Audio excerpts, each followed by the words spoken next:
Good evening. I'd like to call the work session to order. Welcome. We got a good crowd out here tonight at 5 o'clock. So welcome to everyone here. And I will consider a work session and regular meeting agenda motion. Anybody up? So Mayor Claffey, Councilor Woods. move to approve the work session and regular meeting agendas as presented. Motion has been made. Is there a second? I'll second. Councilor Robertson is second. All right. Mr. Kesker, could you call the roll, please? Miss Edwards, Aye. Mr. Arrowood. Aye. Miss Woods, Aye. Mr. Campbell. Aye. Mr. Robertson, Aye. Vice Mayor Darby, Aye. Mayor Claffey. Aye. Motion carries. All right. Before we get started tonight, I would like to welcome our newest member of council sitting down here. Welcome Adam Campbell, who is sworn in since our last meeting. Look forward to working with you, Adam. Welcome. Thank you, Mayor Claffey. All right. The first item on our agenda tonight is a discussion of the 2024 legislative program with Delegate Ellen Campbell. And Vice Mayor Darby has told me that she's going to be joining us by Zoom. We saw Ellen yesterday at the breakfast yesterday morning at the Hotel 24. But are you there? Delegate? I'm here. I'm having a little trouble with my camera. Can you hear me? We hear you Absolutely. fine. Yeah. Okay, I apologize. But I'm here. I'm trying to figure that out right now. Everybody in the audience here, all right? Mhm. Pretty good. Okay, well, I'll let you work on that camera. We do want to mention that she has stolen one of our employees from the city fire department. Jared Harlow is our legislative assistant now. We'll be going down with her to Richmond, but he is a longstanding fireman on the city of Staunton. So we're going to be short of firemen because of that. So we're going to expect that he's be watch out for all of Stanton's interest.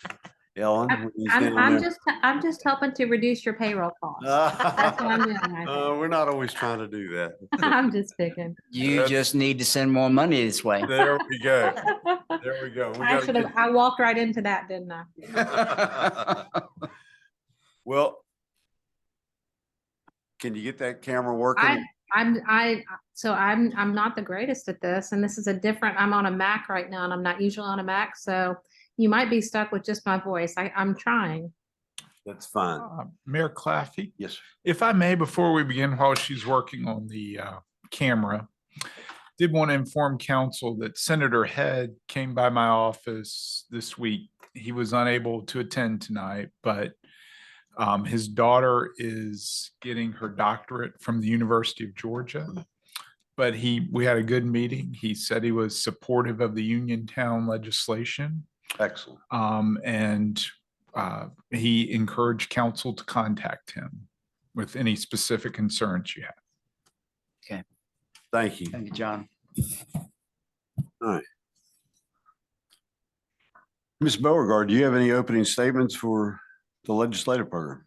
I do not. I know that Mr. Blair has been working with Delegate Campbell and Senator Head, and they have received our legislative proposals. Would you like to walk through this, please, Mr. Blair? Well, while we wait for the delegate, looks like she might be about to hook up. But just briefly, the council in October adopted a legislative agenda. It included a number of priorities from the Virginia Municipal League, but there were three specific items that the council itself was asking our legislators to sponsor and/or support. The first, as I mentioned with Senator Head, was the Uniontown bill, which would authorize the council to either reduce or waive utility connection fees for Uniontown. The second was a bill that would allow for special elections for vacancies to occur on primary election day. And the third was a bill that would allow private police departments, such as the Wintergreen Police Department and the Bridgewater Police Department, which both have lost officers in the last couple of years in the line of duty to participate in that program. I know regionally there are a lot of local governments that have supported that. Nelson, Albemarle, I believe Rockingham, I believe as well. So that's a number of local governments, in addition to council, to the Staunton City Council, are asking for the state to authorize that ability for private police departments to join in the line of duty. Thank you. And Delegate Campbell, I understand you're having trouble, been corresponding with the vice mayor here. She's. I'm sorry. Yeah, I That's fine. apologize. So this is not my my normal computer. So I will give you all full disclosure. I had a little incident this morning and I pulled a muscle in my back. So I'm working off of a laptop that I don't normally use. And that's why I'm not there with you this evening. But I can hear you. And as long as you can hear me, I think we'll be okay. We can hear you perfectly. Okay. All right. I just wanted, and several of us on the dais actually attended yesterday, the legislative agenda for our different representatives. And I want to thank Delegate Campbell because she made one of the things that she talked about is she was going to be presenting the Line of Duty Act. And I want to very appreciative of that. And I want to thank you for that. I believe that is not, that is not a Democratic idea, not a Republican idea. That is an idea that is definitely needed. And I appreciate you doing that. Well, thank you for saying that. And I think what you said is exactly right. When men and women go out and they put on a uniform every single day to serve and protect us, whether it's private or whether it's a state entity, they're putting their lives at risk. And this is the right thing to do. This is a loophole that shouldn't be there. It should not matter where they come from. When they go out at night and during the day, wherever they go, they're there to serve us. And I think we have a moral obligation to make sure that if they actually have to give that ultimate sacrifice, that we do the right thing. And this is a very simple thing that we can do. Thank you. Any questions from council members to Delegate Campbell? Anything we want to About other subjects other than what we were. Yeah. Yeah, Delegate Campbell, this is Michelle Edwards. It's very nice to talk to you this evening. You as well. Good. Delegate, I'm wondering what your thoughts are on a way that some localities are funding school capital projects. Some localities have petitioned the legislature to charge a 1% sales tax, and that's done by referendum. And I know that some legislators are trying to make that sort of a blanket thing so that each locality doesn't have to, I guess, ask the legislature each time. And again, this is something that localities choose by, or citizens choose by referendum. And it seems that localities are liking that, the ones that have voted for it. And this is generally more rural places where they don't have the, say, the property taxes to fund the school construction, school improvements. And they feel that the sales tax is actually a more equitable way to spread out who it impacts rather than, say, raising the property taxes. And I'm just wondering what you've heard and what you've thought about that subject. So I think in the areas where this has been proposed, the people, it's been put to referendum and, the people get to vote that live in that locality and they get to make the decision as to whether or not they support or they don't. From the places that have had this happen and they voted for it, it seems that it's been a really good option. It's something that they are in favor of and it's solved a need.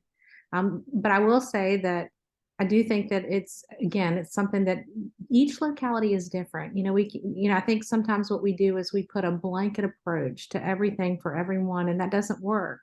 So I'm not opposed. But I think that should be the decision of this people, in the locality. Yeah, definitely. And actually, I'd like to jump in on that one as well. Delegate Campbell, this is Brad Arrowood. Also, I wanted to talk about that one as well, because that's been truly a bipartisan effort. It was initially put forward by Delegate James Edmonds out of Halifax, Yeah. but then later supported by Jeremy Pike, Senator Jeremy Pike from Prince William. And they've had great success with it along the way, and it seems like a good direct way to have each locality decide on that. So I would also encourage you to support that if you would for us. Yep. Again, I'm not opposed to it. Again, I think that the decisions like this really need to be the decision of our constituents. And so if the people in our communities think that that's the best way for us to approach this, then I certainly am not opposed to it. I'm never going to be one that's going to jump up and down about higher taxes. But again, there's not a one size fits all approach to solving all the issues out there. So we have to come up with ways that work for our constituency. And again, it's a self-imposed tax, so it goes to a referendum. So That's exactly right. Yes. Other questions? Well, I do have one more that not a particularly contentious one, but I, as a heavy user of my family and other friends of the state park system, over the last decade, we've seen kind of a degradation of funding for it. And I just feel that our state parks are really a tremendous resource for low and moderate income families to actually get out there in nature, and just one of the crown jewels of our state system. So I would like it if you would support adequately funding them, because we've seen facilities degrade and camping seasons go down because they have deferred maintenance over the years. So that seems like something that hits particularly a particular segment of the population doesn't have a lot of other options to get out there. So I would ask for your support for the state park system as well. Well, and I certainly do support our state park system, and I would argue that it's not just for a certain portion of the population. Many of us enjoy our state park system, and you're right, there hasn't been the same level of funding in the past to keep things running in the manner that we'd like to see them happen.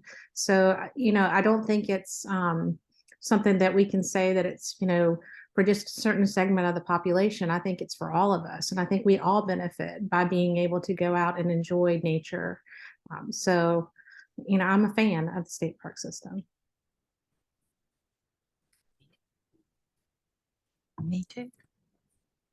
Delegate Campbell, this is Mark Robertson again. I've heard maybe next week, but when does the legislature think that Governor Youngkin is going to be presenting his budget? Well, you've heard the same thing that I've heard, Okay. and that is next week. So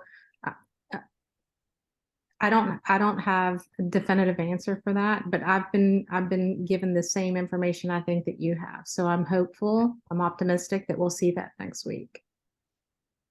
Excellent. As a sports fan, I was excited because it could mean several $1 billion over the next 10 years of money into the state coffers. Is that he was able to get the Washington Capitals and the Wizards new stadium and back into Northern Virginia, away from Washington, D.C. And I understand the mayor in D.C. is crying the blues, but that's, it's Virginia's gain. So I think that's going to be a very exciting project. So I'm looking forward to seeing how that unfolds.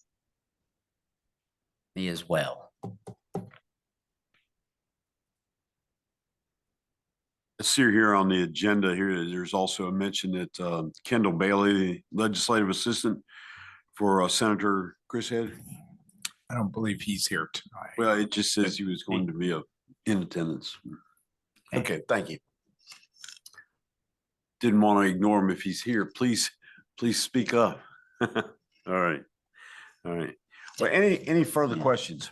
Well, I would just ask, does Delegate Campbell have anything that she'd like to say to us? I mean, Yes. I'm just curious. So I just wanted to let you know that the items that you presented to us, they all seem very reasonable, and we do have draft legislation out to support those things.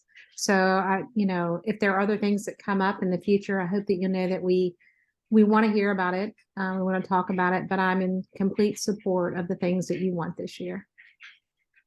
Thank you, Thank you. Delegate. Thank you so much. We appreciate your service and hope that we can have a great session here when it starts. Yeah, I'm really looking forward to working with all of you. Excellent. And Go ahead, I Mark. just now thought of at the legislative breakfast, and it was a point that was made.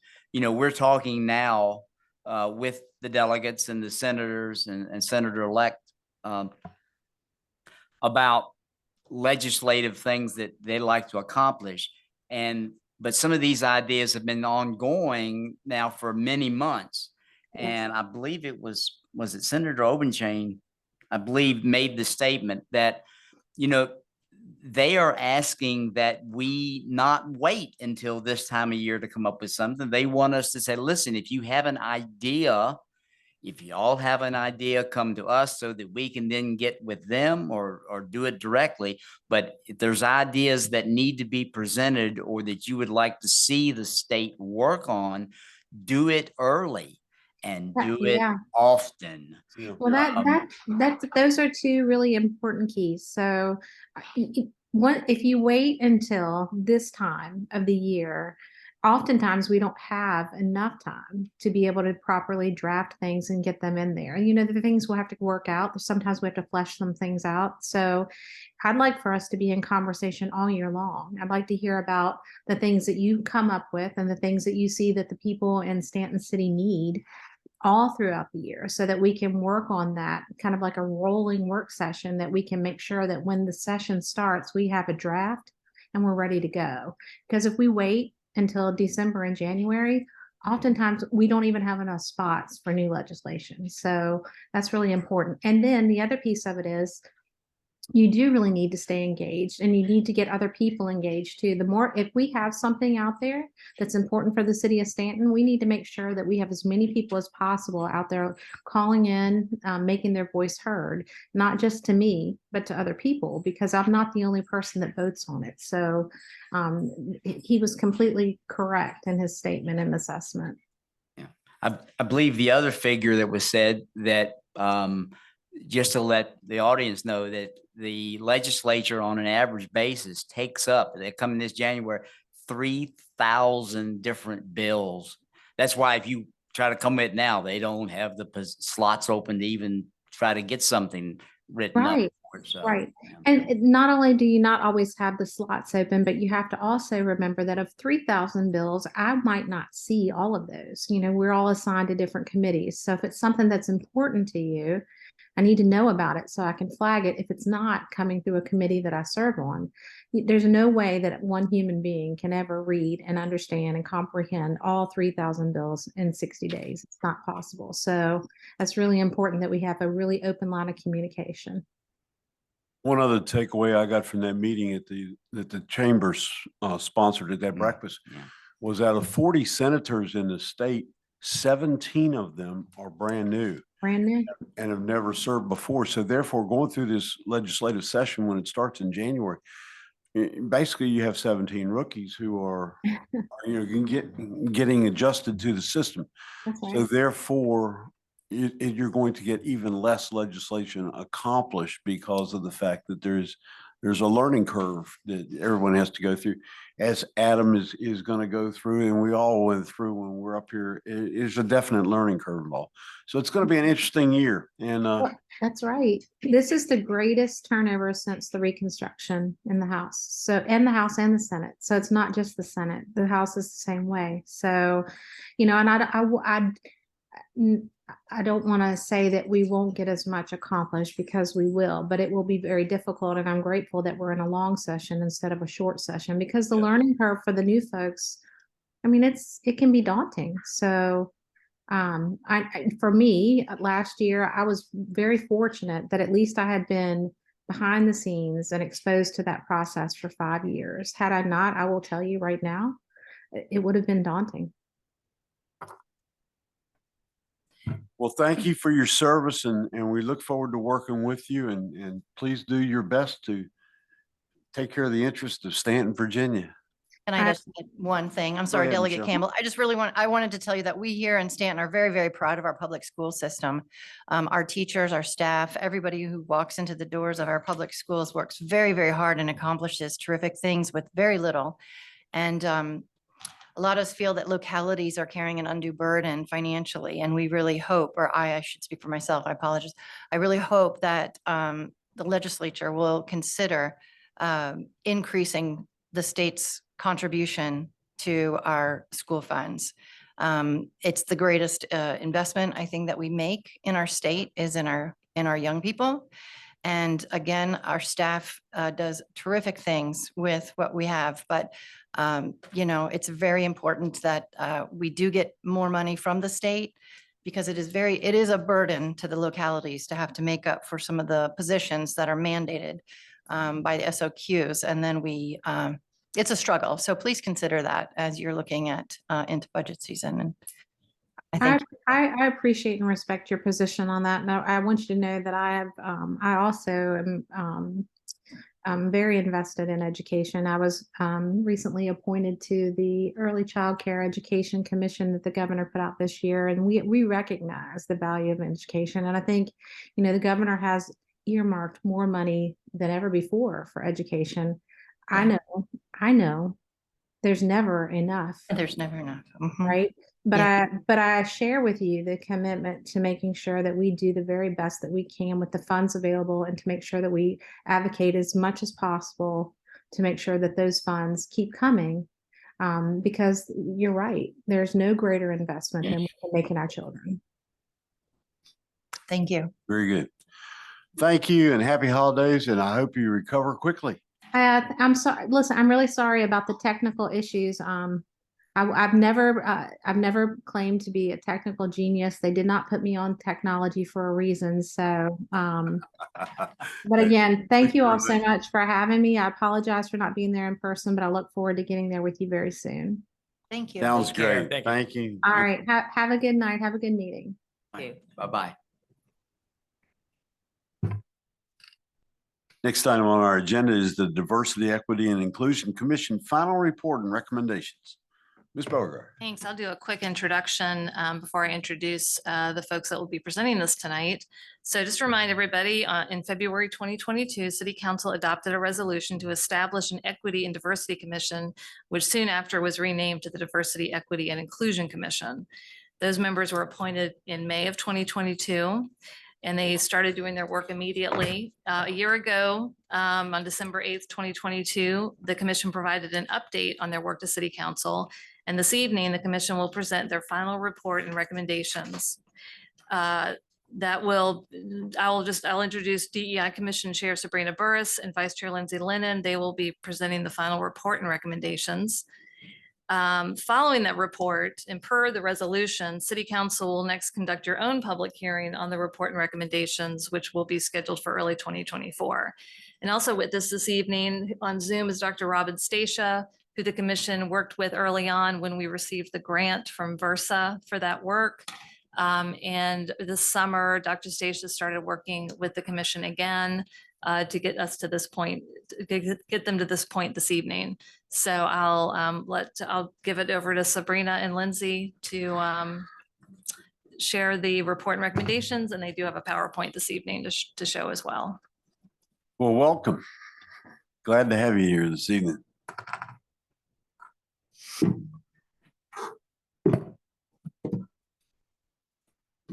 Thank you all so much for having us. We're Thank you for excited and coming. nervous to be here. Oh, don't be nervous. Right. So as Leslie said, we we've been doing this work for a little over a year now.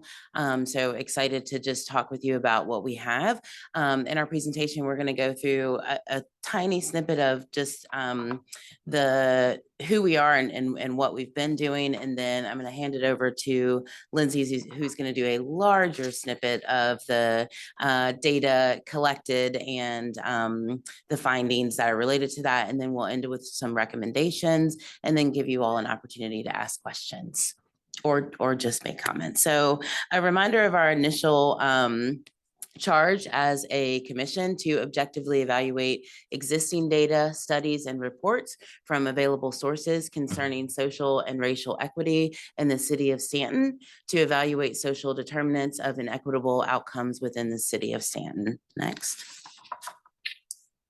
Here's a lovely picture of our DEI members. So myself and Lindsay are your chair and vice chair. And then most of our folks, I don't know if they're all here. I think they're all here this evening. We're just brought together to do this work. And so this is just a lovely picture of them. Next slide.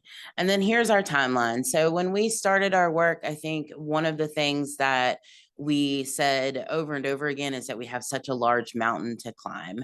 And so we were very intentional about setting sort of our timeline, our objectives and our projects to sort of meet that mountain and make a lot of sense of it. So our February, the resolution was established. In May, the commission was appointed. In August through October was our data analysis and beginning that drafted report in January through July. So continuing to gather data and then hosting listening sessions, which was a very important part of that work. And then July to December, creating just that final project plan to bring that data analysis together. In October, we conducted a public hearing, which was lovely, just to present to the city members prior to presenting to city council where we were and what things we were hoping to put in that final report. And then we spent the month of a little bit of October and into November to finalize that report, which was given to you all last week, I believe. And so now we're here tonight to present on that report. And then the last little snippet of our time together will be to look at that future project plan. Next. So I want to talk a little bit about the data. The commission conducted a comprehensive collection of data resources related to social and racial equity within the city of Staunton, including data sources ranging from 257 pages in length to over 2,700 pages. Not included in the above, so what you see on your screen, surveys, is the surveys that were done prior to the commission being established. So there was 195 resource responses there as well. So seeking sources of existing data, the commission drew from external reports and data collected by local organizations to include reports such as the Community Health Needs Assessment of Augusta Health, the Capsol Needs Assessment, Virginia Department of Health, and other relevant report sources of data from partner organizations. Okay, and then, so the commission, again, is from September to May, we really did this work to increase trust building and also awareness building. So we hear a lot around the work of DEI. Are folks really in it for the work, or is it just for show? And so it was really important for us that folks knew in our community that this is not just for show, right? So we spent a lot of time sort of building trust and awareness within community members and with partner organizations. So that was done through a number of community events, including our initial community meet and greet, which happened in September of last year, or yes. And then a business meet and greet, and then several specific organizational interviews to be addressed over the next slide. And this is just a really lovely picture of the folks, that's okay. Sorry. The folks that we were able to connect with. All right, so the first part of our data collection was our interviews. So again, all of those partners that you saw and many, many more. So community partners, 25 specific interviews that were done with city departments, nonprofit organizations, stakeholders and funding, community health, criminal justice, and unhoused work, youth, families, childcare and education, and community support services. Then perhaps one of the most beautiful parts for us in this work. So we were looking at all of this existing data and talking to large organizations or small organizations that are doing the work. And then we really wanted to get into the community and to hear the voices of community members. So it was really lovely to spend the time with our community members listening to what they had to say. So we were able to conduct 6 community listening sessions of the 9 that we had originally identified. These included, as you see above, the Shenandoah LGBTQ Center, the Staunton Library, Montgomery Hall Park, and Gypsy Hill Park were the places where we held those community listening sessions. Then I'm going to hand it over to Lindsay, and again, she's got a lot to All cover. right, buckle your seatbelts. Right, so in order to analyze this data and make sense of the volume of data that we had collected, we adopted the National Equity Atlas's framework for understanding work related to DEI. And this framework recognizes that economic prosperity is at the heart of most significant DEI issues we face today. Therefore, the goal is to assess the opportunities and abilities of community members to thrive economically, and in turn, to have the ability to prosper in all facets of their life. So a lot of leaning into economics, but recognizing that there are a lot of other components related to this economic prosperity. So the analysis specifically focused on the following categories of equity indicators. First was demographics. This just offers a snapshot of our city. We'll go over just some basic demographic information. The next is economic vitality. And the question that this section asks is, what does the community offer to its citizens? And in analyzing this, we look for things like employment, homeownership, poverty, unemployment, income and wages, business ownership, and it had several categories within that. The next was readiness and well-being. This asked, do citizens have the experience, skills, and resources to thrive? So categories within that were education and schools, youth and family, aging and elderly, life expectancy, physical health, mental health, just to name a few of those. The last was connectedness. And this asks, are citizens connected to their community and to economic opportunities? So we have the economic opportunities. We have the folks who are ready to go get those economic opportunities. Are there connections between those two? And these categories consisted of community engagement, community belonging, transportation, car access, commute time, neighborhoods, affordable housing, job opportunities, those sorts of things. So what we did is this slide's a little bit more comprehensive. I'll walk through this for us. So within each of these categories total, there were 29 individual equity indicators. And so after spending a year collecting data, we systematically and objectively analyzed each of the 130 data sources, and a code was created for each of the 29 indicators, and that were part of this framework. Each of these codes were operationalized using the NEA framework and listed as a column in an Excel spreadsheet. In order to remain as objective as possible, each commission member was randomly assigned a portion of the data to review for analysis. So then each piece of data was taken and coded for each one of the indicators. So that's what this image shows you. We created this to give you an example of what this coding looked like. So on the left side, you'll see data source information. And the example reports we have here are Augusta Health's Community Health Needs Assessment, and then one of our listening session notes. So from the BIPOC listening session.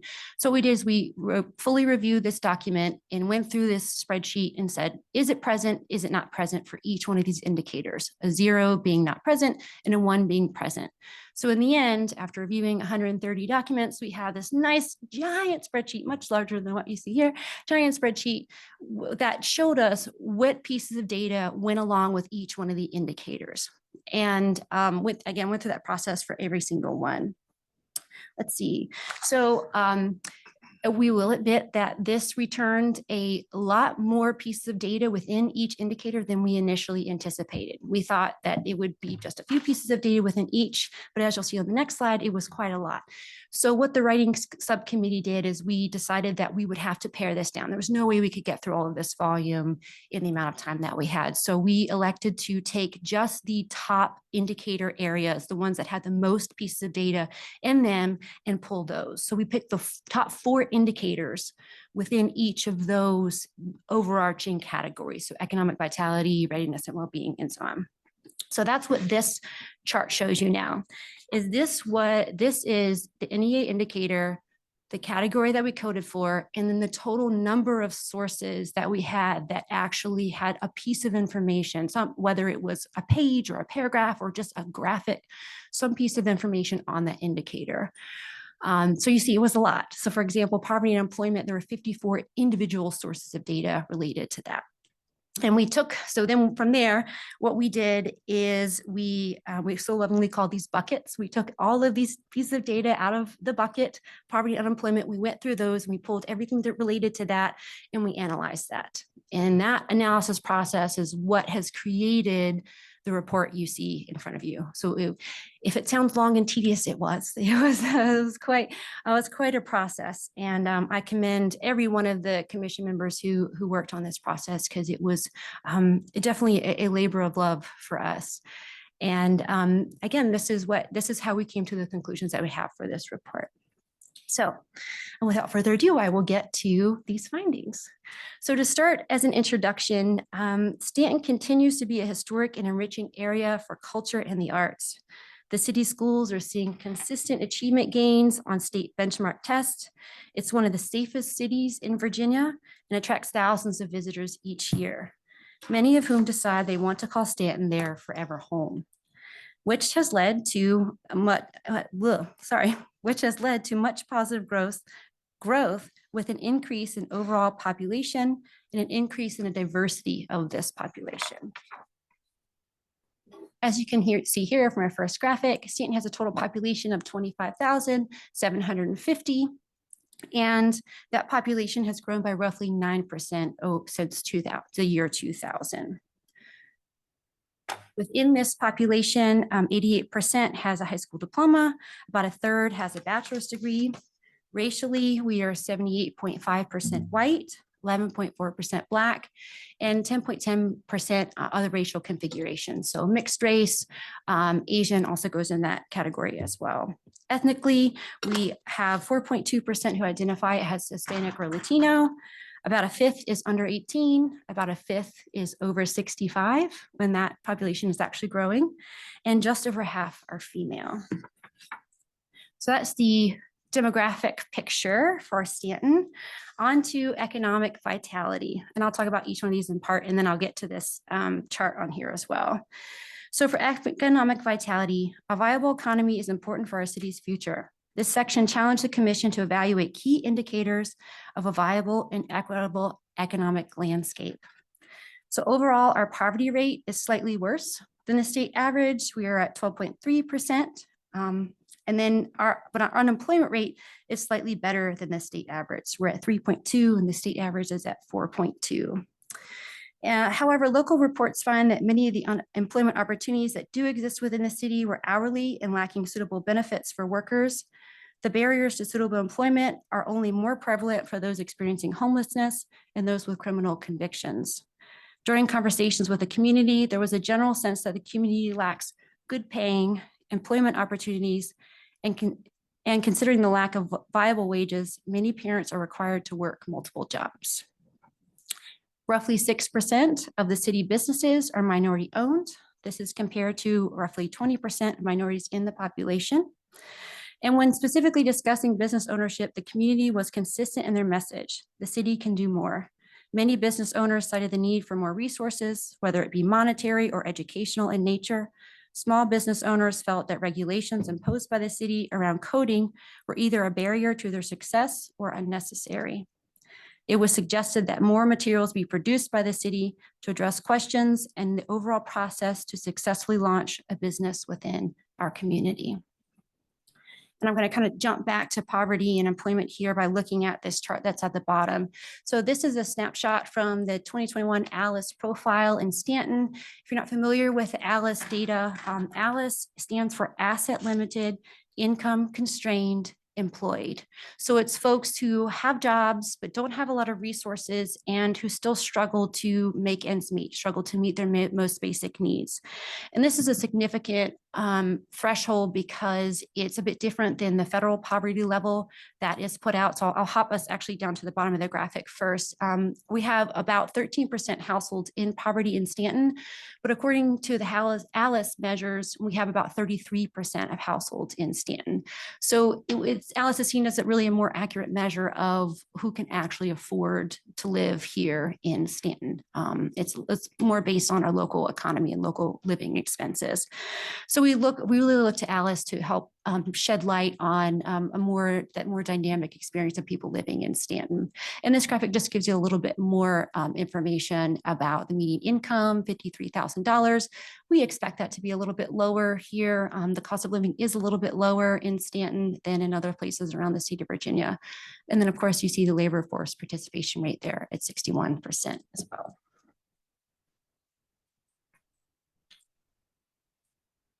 From economics to readiness and well-being.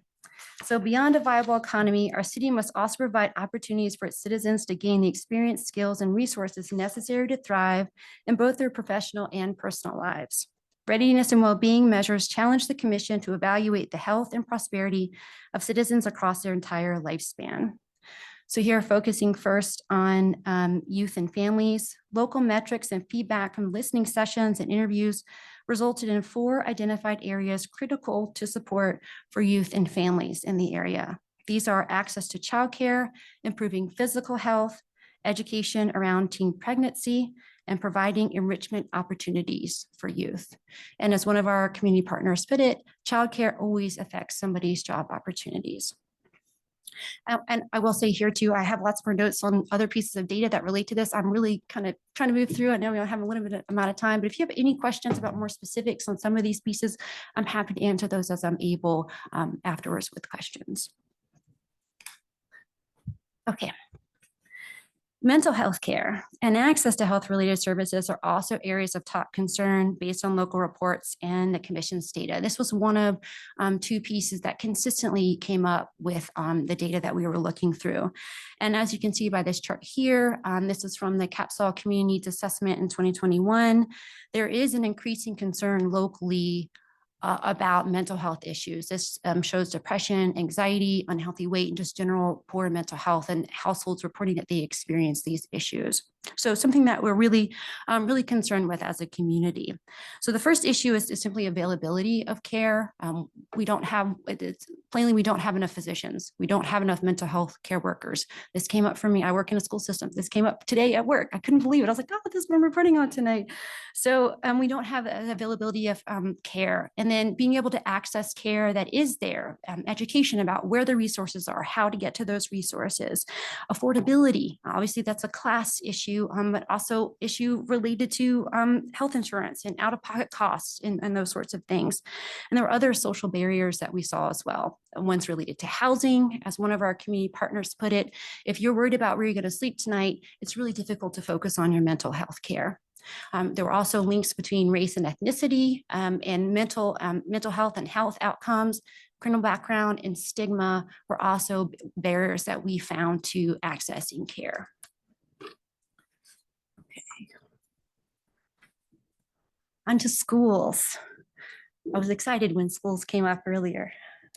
So for education in schools, because the majority of citizens will at some point have interacted with Staunton City school system, we spent the bulk of our time working to better understand Staunton City schools specifically. So for academic achievement, SOL pass rates are increasing across all groups, which is a very positive sign for our schools. One way of measuring achievement gaps in schools is to directly compare racial and ethnic groups to each other.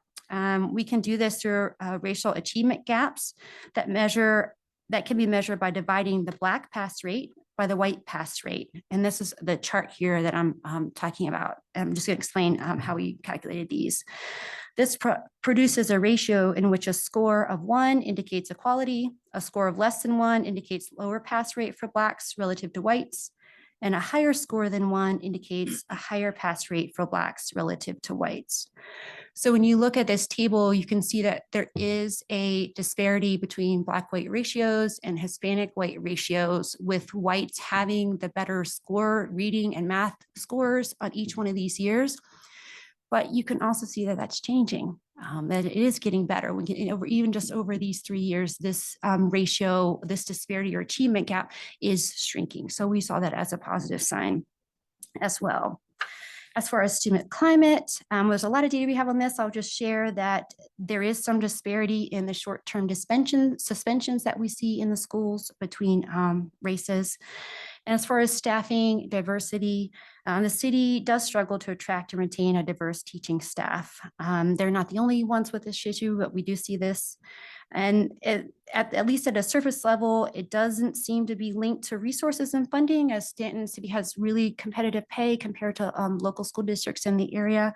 And it doesn't seem to be related to those sorts of resources and funding issues. Okay. Next, criminal justice. So the Blue Ridge Court Services Criminal Justice Planner used local data to provide a comprehensive analysis of trends in intakes and bookings for the Middle River Regional Jail between 2010 and 2019.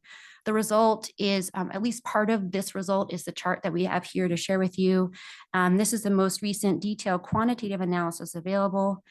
And I'll break this down here for you real quick. So you can see that there are folks who are taken in. It's broken down by folks from Staunton who are white, folks from Staunton who are Black, and then by each year with the different color bars. And then, of course, on the vertical is just the number of inmates taken in. So when we look at this chart and we look at this overall data, we can see that for both Blacks and whites, the intake is decreasing over time. So whites are down 17%, Blacks are down 31%. But in each one of these years, there is still more proportionally higher rate of Black intake than white intake, based on what you would expect from the numbers that are in the population. So the percentage of Black is higher for intake than the percentage of Black that we have in the population in Staunton. Okay. What happened in 2014? That is a great question. I don't know if I can phone the audience, but we can find out for you. Yeah. That just Yeah. looks weird, Dad. Yeah. And one thing that was really wonderful about this process, and one reason I'm reading a little bit more than what I would usually do in this, is because so many of us worked to put this together. I did not work on the criminal justice data specifically, but we would be happy to work through, and I can speak to my colleagues who worked on that to find for you. Looks like an aberration now. It's just Yeah. wondering what happened. Okay. Yeah, thank you. I'm sorry I don't have a. You've been most thorough. I'm most impressed. Yeah. Like I said, got so much more on all these that I can share with you, but we'll keep to your time. Our interviews with the criminal justice system community partners also confirmed in so many ways their commitment to addressing crime-related issues, especially ones related to DI. It's actually quite impressive what's happening in our criminal justice system here locally. But there are still considerable resources that are needed to support then to assist and support in the rehabilitation of these populations. All right. On to our last section of connectedness. So unsurprisingly, access to and knowledge of services was overrepresented in our analysis of the connectedness indicator. This indicator addresses how community awareness impacts a citizen's ability to properly identify and receive support and services.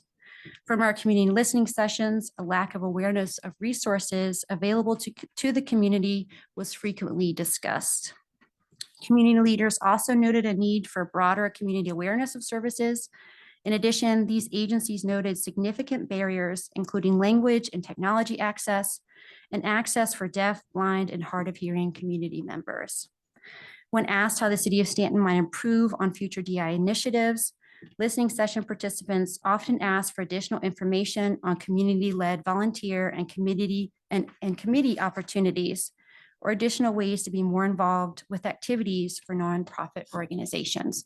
The citizens are there, they want to be involved, and they felt like there was a gap in being able to get engaged and get connected with services in our area. And next, for community engagement and belonging, the Commission considered community engagement and sense of belonging as an important metric of a community's trust and willingness to participate in building a healthy and prosperous community. The theme of community engagement was significant in many community stakeholder and key informant interviews. And listening session participants discussed community engagement consistently when they were asked about how the city might promote equity. All expressed that city engagement and coordination in these efforts would be necessary to increase opportunities for engagement and foster a sense of belonging. Themes of invisibility and lack of representation were cited most frequently. And these are the related quotes that we have here on the screen from some of our listening session participants. Residents note a lack of diverse representation across lines of race, ethnicity, age, class, and identities in city staff, and observed this discrepancy in many areas throughout Staunton, particularly downtown. In addition, residents noted a lack of multicultural and interfaith representation in social opportunities and city-sponsored events. And on this next slide, I actually have two larger quotes from our community partners. So I'll read a little blurb and I'll give you a second to read these quotes as well. So stakeholders and agencies also cited a need for better understanding of the diverse lived experiences and believe that collaborative efforts to better this understanding are necessary to improve the quality of services supporting Staunton residents. And these are two direct quotes from those community partner interviews speaking to this.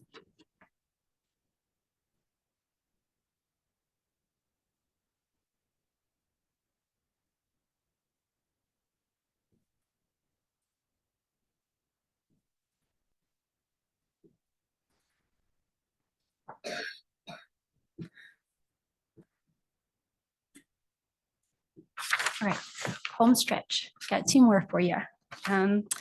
Next is affordable housing. So affordable housing is currently being addressed in depth within the city by the housing planner and reported on to city council. We are aware of this and have seen these reports and very excited about that work that's being done. Our findings support the work of the housing planner that was presented to council on August 24th of this year, and the fact that affordable housing is a major issue in our community. Rather than repeat this work, we want to simply highlight several social factors related to housing. They include poverty, race, age, disability status, criminal background, and healthcare. Based on our data, each of these social factors directly affect and are interwoven with an individual's ability to find and secure affordable housing, affordable and safe housing. These social factors must be kept in mind while addressing the housing needs of the Staunton community. And another quote here from one of our listening session participants.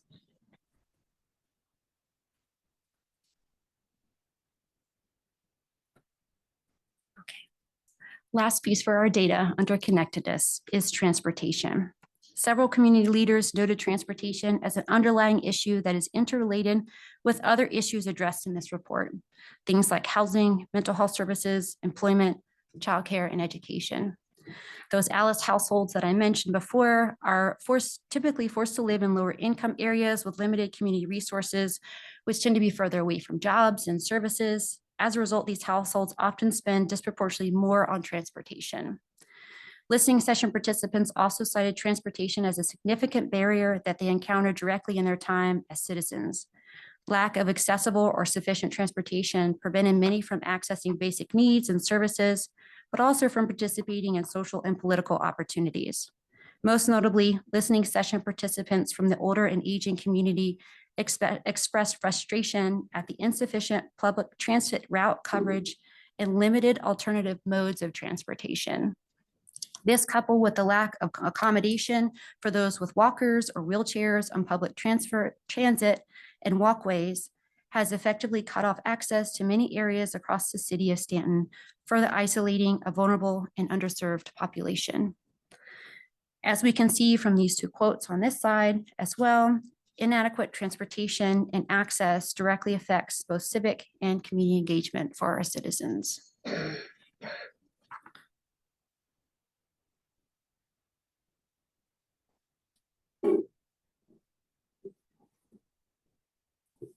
We made it through the data. All right. So that's all I have for data for you all. But like I said, if you have questions about any of these, I have lots more figures we can share. I will pass it back to Sabrina, who will speak a little bit to the recommendations. Now that we see all this and we know all this, what next? So I'm just going to read through what we identified as sort of the primary recommendations and then the action items that go with it. And then these are very well laid out in the full plan. So we encourage you to go through and read them from there as well. So goal number 1 is to invest in a long-term DEI commitment. Actions include hiring or naming a DEI officer position to provide oversight of DEI initiatives, implement a permanent DEI commission consisting of diverse community members to assist with community building, accountability, and ongoing data collection, synthesis, and integration. Goal B is to promote values of diversity, equity, inclusion in city policies, procedures, and staff representation. Actions include formally reviewing all of city hiring practices, policies, and procedures related to DEI, including staff representation, recruitment, and procedures. Development of a standardized DEI specific onboarding and training for all city employees, boards, and commissions. Conducting an accessibility audit of city facilities and public areas, and ensuring public transparency and accountability in DEI initiatives. Goal C is to promote promote and model values of DEI for the community and broader region to increase community engagement and foster a stronger sense of belonging. Actions include addressing broad communication gaps and ensure communications are diverse in language, tone, access, and platform, development of a Staunton equity network, creation of more inclusive communication to increase access to knowledge of available services for the community, including language access and platform and technology needs. Goal D is to prioritize increased opportunities for residents to gain and sustain economic vitality. Actions include addressing the need for affordable housing or continuing to address that need, enhancing public transportation services and non-car options, and to continue to cultivate industry and business opportunities with a focus on minority businesses. Goal E, support community well-being with an enhanced focus on vulnerable residents. Actions include addressing the intergenerational needs of Staunton residents, building community awareness of diverse lived experiences of Staunton residents as community needs, including the Black, Indigenous, people of color or BIPOC, the LGBTQ+, the unhoused, and the disability communities. Fostering collaboration and coordination between local programs and service providers, focus on mental health, physical health, and health-related services, including development on an understanding of how the city can support the work of these programs and pursuing equity and criminal justice. So with all of that in mind, I'm going to give it back to Lindsay to just talk through what we hope will be the framework for moving forward for the commission for you all's consideration. Part of our charge was to have a framework for the next 12 to 18 months. And we have it into 2 sections. Our current commission, which runs through the end of May this year, our 3 focus areas are on leadership, policy and procedures, and staff cultural competence. So for leadership, assigning a DE officer or staff member specifically dedicated to DEI issues will be crucial to DEI work moving forward. A city council liaison should also be assigned to work directly with and along with the DEI officer, attend commission meetings. Policy and procedures, the commission will identify policies and procedures for assigning future commission members and the role of the commission in the work of the city. Staff cultural competence, the commission and the city will work together to establish mutual guidance and training The city can assist the commission in understanding aspects of city governance and recommendation implementation. And the commission can assist the city with training on competencies related to diversity, equity, and inclusion. For future commission work, so that would be once the new iteration of the commission starts in June. The first is data collection and analysis. The commission and city will develop measures of success and goal outcomes for the recommendations that Sabrina just talked about. The commission and city will also identify and collect any additional points of data that might be needed. There's far more data out there than we were even able to analyze. We did a lot of it, but there's still a lot that we can learn about our city. As far as community engagement, the commission and city will develop and facilitate community listening sessions and other opportunities for community outreach, especially those which the first commission was not able to focus on. And this we see as something that's going to be really important for that, not just community engagement, but belonging and trust building. That was the theme for us too, is cultivating that trust building. Two other pieces within the community engagement are resource access. Particular attention should be paid to the BIPOC businesses. That's one thing, one area we really wanted to spend more time on, and we want to have a better idea of what the business community looks like. The media presence around DEI is also something to look to, and information on the city website pertaining to these DEI issues and resources for the community. Finally, outreach. The commission and city should develop a protocol on how to respond to people who want to learn more about the report and what the city is doing in relation to DEI issues. And I will hand it back over to Sabrina to close us out. So that concludes our report for this evening. A couple of acknowledgements that we thought were incredibly important in the time that we've spent together, and I'm going to try not to get upset because we've done so much work. The DEI commission members, the days and minutes and nights and all of the time that we've spent together doing exactly what we were charged to do. Dr. Robin Stacia, who's here with us tonight, who has been an incredible leader and guide and consultant in the process. To our citizens and the organizations here in the city of Staunton, again, in that stage of building trust and awareness, it felt so incredibly important to hear the voices of community members and to feel that they trusted us to say what they needed to say. Leslie and Morgan, of course, as just sort of our city backbone, I think. Our current DEI commission liaison, council member Alice Woods, and all other city staff that work with us. Sean, whose last name I will not pronounce incorrectly. Thank you very much. Who is the son of one of our DEI commission members, did a really lovely job of helping us to work through that demographic data to ensure the validity and appropriateness of it. And then all of the city and private locations that offered us space for our community listening sessions. And above all else, I think our family and loved ones who have supported us through the process to get this work done. So we wanted to end with this quote, and after, looking through, here's the data that we collected, here are our findings, here are our recommendations. The choice will be the city of Staunton to do something with that, and to make sure that our citizens know that this work was not in vain. So it's not only about discovering great ideas, it's also about the intrinsic value of a community coming together to solve their problems. So we're really hopeful to see the ways that Staunton City will do that based on this report. And that's it. We will give you all however much time we have left for questions. As Lindsay noted, the report, so all of the pieces of this report were put together by all of the members of the commission. And so if there are questions that neither Lindsay or I can answer, we will certainly take note of them. I won't write them down because I did not bring a pen with me to this little chair. But we will make sure that we follow up with any questions that we're unable to answer. Thank you. Does Dr. Stacia have anything that she'd like to say? She's been with us since day one, I believe. So. Yes. Hello, council. Thank you so much for the opportunity to be with you since day one.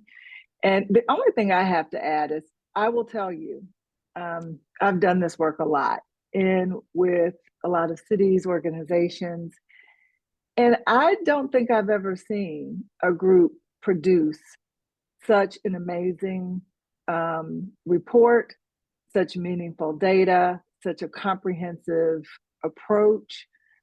They approach this from such a professional commitment, their due diligence, their tireless work has been significant and impressive. And it was just really my honor to work with them. And I just wanted to really uplift to you the quality of what you just received.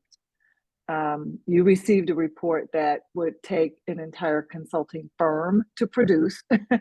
And you had this amazing group of volunteer citizens who did this because of their love for this city. So it really is quite impressive. And I hope that you do have time over the next few days to really dig into it and read each and every page, because there is a lot to learn and to digest.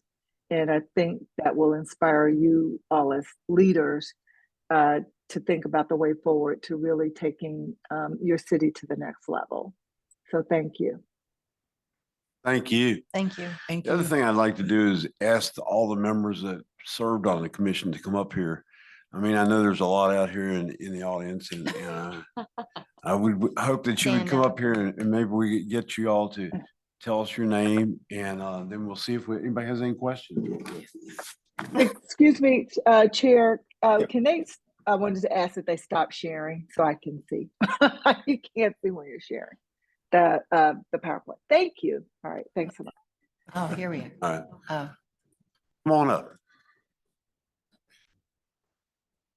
Pass the microphone. I know. I just have a comment. Here, everyone come and introduce Right. yourself. Speak into the mic though, Uh, please. 'cause Speak into the mic back You there. have to be at Yeah. the podium. Just introduce yourself. Nathaniel or Nate Riddle. Joel Marie Garcia.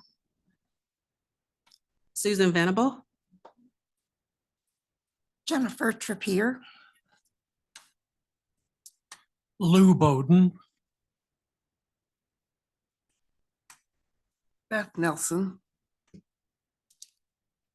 Dan Stolzatz.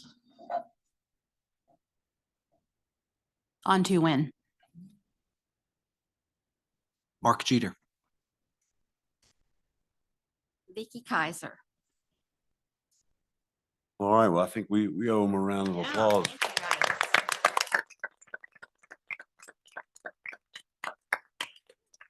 While we have everybody here, any questions from council? It's just, I don't have a Like to question. make- I just have a statement. Yeah. Go ahead. I go just ahead. want to thank you all.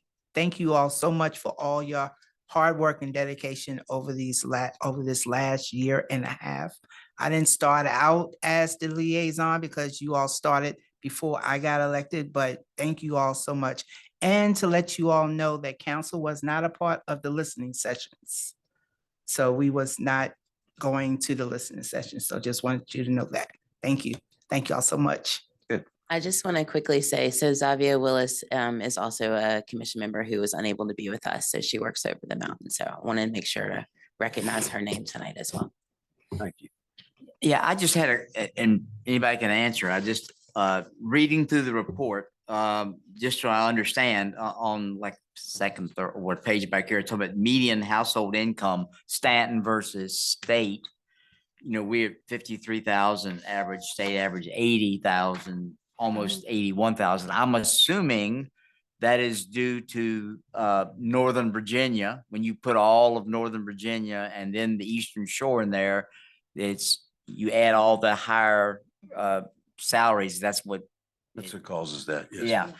And then I'm just curious if y'all have an answer for, I was amazed. 2018 survey versus 2021 survey, depression, anxiety, all up. But in 2018, 17.67 versus 2021, 60.66%. Now, the thing that sticks out in my mind, and I want y'all to tell me if different, that's COVID. So Wow. Lindsay, With do you want to everybody speak being to the locked first up one and and- I'll speak to the mental health one? Yeah. Yeah, that sounds great. So with the first one, yes, it is, and that number, the difference in the median income is in part due to those differences in living expenses and jobs in other localities, but it's not totally due to that. Okay. When we look at the comparison of income related between Staunton and Augusta County, we still see that Staunton is lower than Augusta County as far as that Okay. median income measure. So it counts for some of it, but there's still a slightly Not all of it. lower median income for Staunton. Okay. Yes. All right. Yeah, and then to speak to the question about mental health, absolutely. The year of COVID and the years that followed, there is a lot of data around the ways that it impacted our mental health and wellness. I think one of the things that's important about or significant about this number is the number of folks that reported that information, right? So there may be some difference in the folks that reported in 2018 versus that reported in 2021, which from a mental health professional is a really great thing because it means that they're actually acknowledging that that help is needed. Adam, go ahead. And yeah, go ahead. Oh, sorry. Well, I just want to make sure I understood what you said Mhm. on, it says key research and the criminal justice. Okay. Whites down 17%, black and well, down 31, but you said it was still because I'm assuming because of the smaller black community, even it would take a much greater drop, 40, 50% to even be equal to the white drop. Is that what you're trying to Exactly. say? Started Yeah. higher. I'm sorry? It also started higher. So the proportion of blacks was much higher to begin with at the beginning. Right. A 30% drop is less than a, Right. Okay. All right. yeah, but there's a gain, black to white. The report I didn't compute ratios because your Dave Pastors at the Blue Ridge Community Service data. But there is definitely a gain in racial equity. Can you could you speak keep into the the microphone? microphone? We weren't able to compute it precisely. Okay. All right. Well, thank you for that. Mayor Claffey, just real quick, I was able to attend one of the commission's regular monthly meetings, I believe in August, right when you all were wrapping up data collection and getting into the analysis report writing. And one of my main takeaways was they have a lot of work to do over the next few months. I just want to commend you. I'm still digesting it. As you said, this is an incredible amount of information, but this is a very impressive document in terms of format and layout to make this data approachable. And just the classification and ordering of the goals and action items easily relate back to that supporting data. So I just want to commend you for this document. It's very impressive. The thoroughness of your work is impressive. Yep, So thank you all absolutely. very much. Just a quick comment. I just really, what excites me about this is the breadth and depth of the population that you were able to speak with. And, you know, it is the perennial problem is how do we connect citizens who, you know, for various reasons have a hard time connecting to local government and services and nonprofits and all the things we need to connect to. And so I think it would be, for me, one of the most exciting things that the DEI Commission could do moving forward is to be a liaison between local government, between different sections of society, and actually bringing people together who don't normally end up in the same room together. And those things just don't naturally happen unless you're in public school, and that's where everybody comes together. And so for me, I would love to be able to see that happen. Yeah, and I'll Vital. speak to that underneath of the recommendations. That's part of why we wrote in the pieces around having future commission members do more listening sessions or other opportunities to engage the community. Because I think that we noted that to be one of our deficits. So we did build a lot of trust. We made lots of connections. We did have a lot of folks that were willing to talk to us, but there are so many more. And so I think it will be really the onus of the city and whomever would be future appointed to this commission to continue to build that trust in those relationships for our citizens. Okay, go ahead. Okay, as far as questions or clarifications on the data, is there a particular way we should reach out to all. Yeah. 'Cause we went into Um, Here's our email address. Yes. You can also, I mean, you. Yeah. Yeah, you can or reach out to anyone me in the too. audience as well. I mean, Yeah. you have emailed us from that, but So I think for the audience or anybody in the city, I think we would, as community members, we would ask that they reach out to us via our email. For you all as members of council, if you can let Leslie know, we can certainly set up a time to come and chat with you a little bit more in depth as is needed to answer your questions. That'd be great. I have one last question, because I'm just trying to ahead. understand. You said in a listening session participant, quote, some of the housing for older and aging populations are pieced together and makes us feel unwanted. Can you, I'm trying to understand what they mean pieced together, and I'm just. Yeah, so I think I will tread lightly. One of the things that was really important for us in the space of community listening sessions is that we were taking information and we were very transparent about the information that they were sharing becoming data, right? And so I want to protect what was said to us in the space of those confidential spaces. But I think the essence of that was that there are some housing facilities for older and aging people that doesn't look like the Ritz-Carlton, right? So there are places that don't feel like, it doesn't feel like where I want to live as an older person, I think is really the essence of that statement and what was shared in that listening session. I guess I'll throw out, I don't know if it's fair to hit you with this one, but as far as childcare, difficulty finding, well, for childcare, did you find it was more of a can't find it or can't afford it? Yes. All the I don't know what I was All of the expecting. above.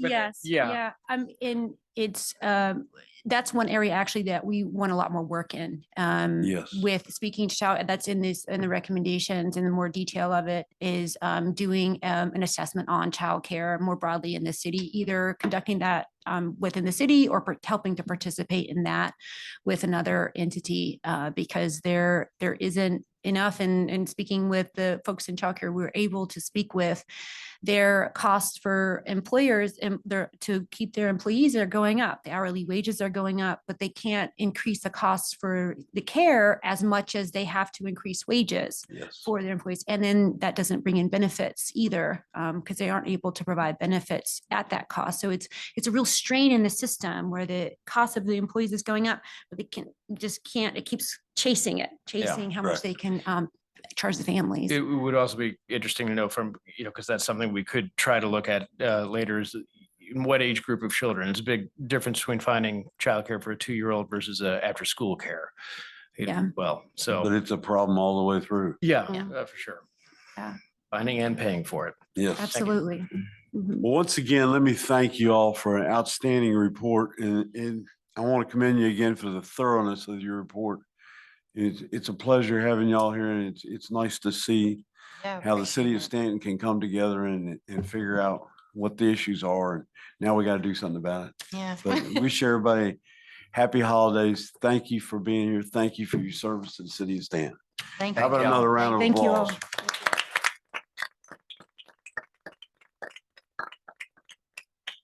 Thank you, ladies. All right. Great you very You job. can rest now. You can. Yeah. Robin, thank you. Oh, and thank you, Dr. Stacia. Thank you. Thank you all so much You and have a great holiday. Thank you. too. You too. Bye-bye. I'm running a little late, but Yeah, we're I will gladly I'm accept the sorry. motion. Mayor, I have a motion. to Yes, make. please. I move to enter a closed meeting for the discussion of the performance of specific council appointed city employee, the Stanton City Manager pursuant to Virginia Code 2.2-3711A1, and 2, the discussion of a public contract for architectural and engineering services involving the expenditure of public funds where the discussion in an open session would adversely affect the city of Stanton's bargaining position pursuant to Virginia Code 2.2-3711A29. Motion has been made. Is there a second? I'll second. Counselor Wood is second. Mr. Kessinger, please call a roll. Mr. Campbell, Aye. Mr. Robertson, Aye. Ms. Edwards, Aye. Ms. Woods, Aye. Mr. Arrowood, Aye. Vice Mayor Darby, Aye. Mayor Claffey. Aye. Motion carried. We're now in closed session. We will be back at 6:59.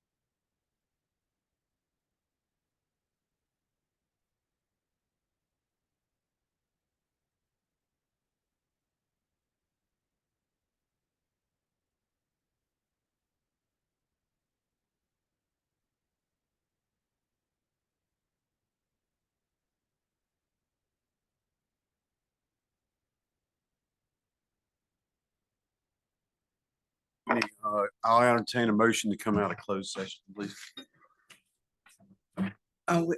Mayor Claffey, Yes, sir. Yes, ma'am. I move that council reconvene in an open meeting and certify to the best of each member's knowledge that only lawfully exempted public business matters were discussed and that only public business matters as indicated in the closed meeting motion were heard, discussed, or considered in the meeting. Motion has been made. Is there a second? Mayor Claffey, I'll second. Counselor Darby is second. Mr. Kesker, please call the roll. Mr. Robertson, Aye. Mr. Campbell, Aye. Ms. Woods, Aye. Mr. Arrowood, Aye. Ms. Edwards, Aye. Vice Mayor Darby, Aye. Mayor Claffey. Aye. Motion carries. Thank you.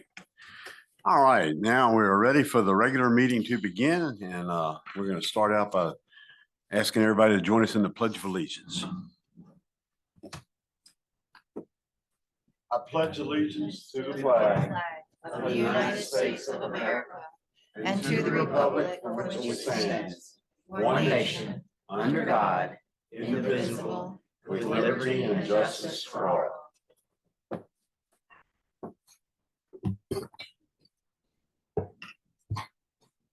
All right, and tonight's invocation moment of silence will be brought to us by Counselor Arrowood. Thank you, Mr. Mayor. This is our last meeting before Christmas this year, and I just wanted to say that keep in mind the people who are in unstable housing situations and in need. And after the holidays, this continues, especially through the cold months. Please keep places like Valley Mission, the warm shelters in mind with your giving as well. I know Valley Mission in particular has an Amazon wish list where they can ask for specific things directly to them they need.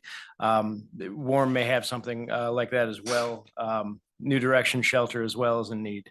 So please, as we go forward through the cold months here, keep it less fortunate in mind. Thank you. Thank you, sir. And that brings us to the mayor's report. And I have lots to report since we haven't had a meeting in over a month because our fourth Thursday of November was Thanksgiving. So therefore we did not have a meeting since November 9th. And we've been doing a lot since that. On November 11th, we attended a Veterans Parade. I think it was Councilors Woods, Arrowood, Edwards, Campbell, and Ms. came on our very first official function and for the Veterans Parade. Before I start, I want to mention that we have a newest member here. Adam Campbell has won the election in November and was officially sworn in when? December 1st. December 1st. So I want to welcome Adam Campbell to the council.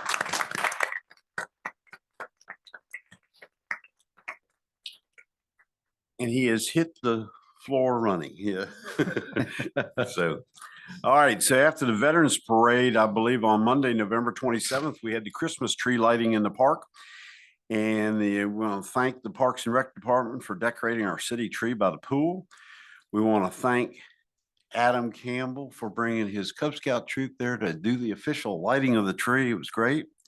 Thanks to Nina Heron for chairing the Festival of Lights this year. Please go by Gypsy Hill and see it. It's spectacular. They've done a great job as usual. And we like to support that.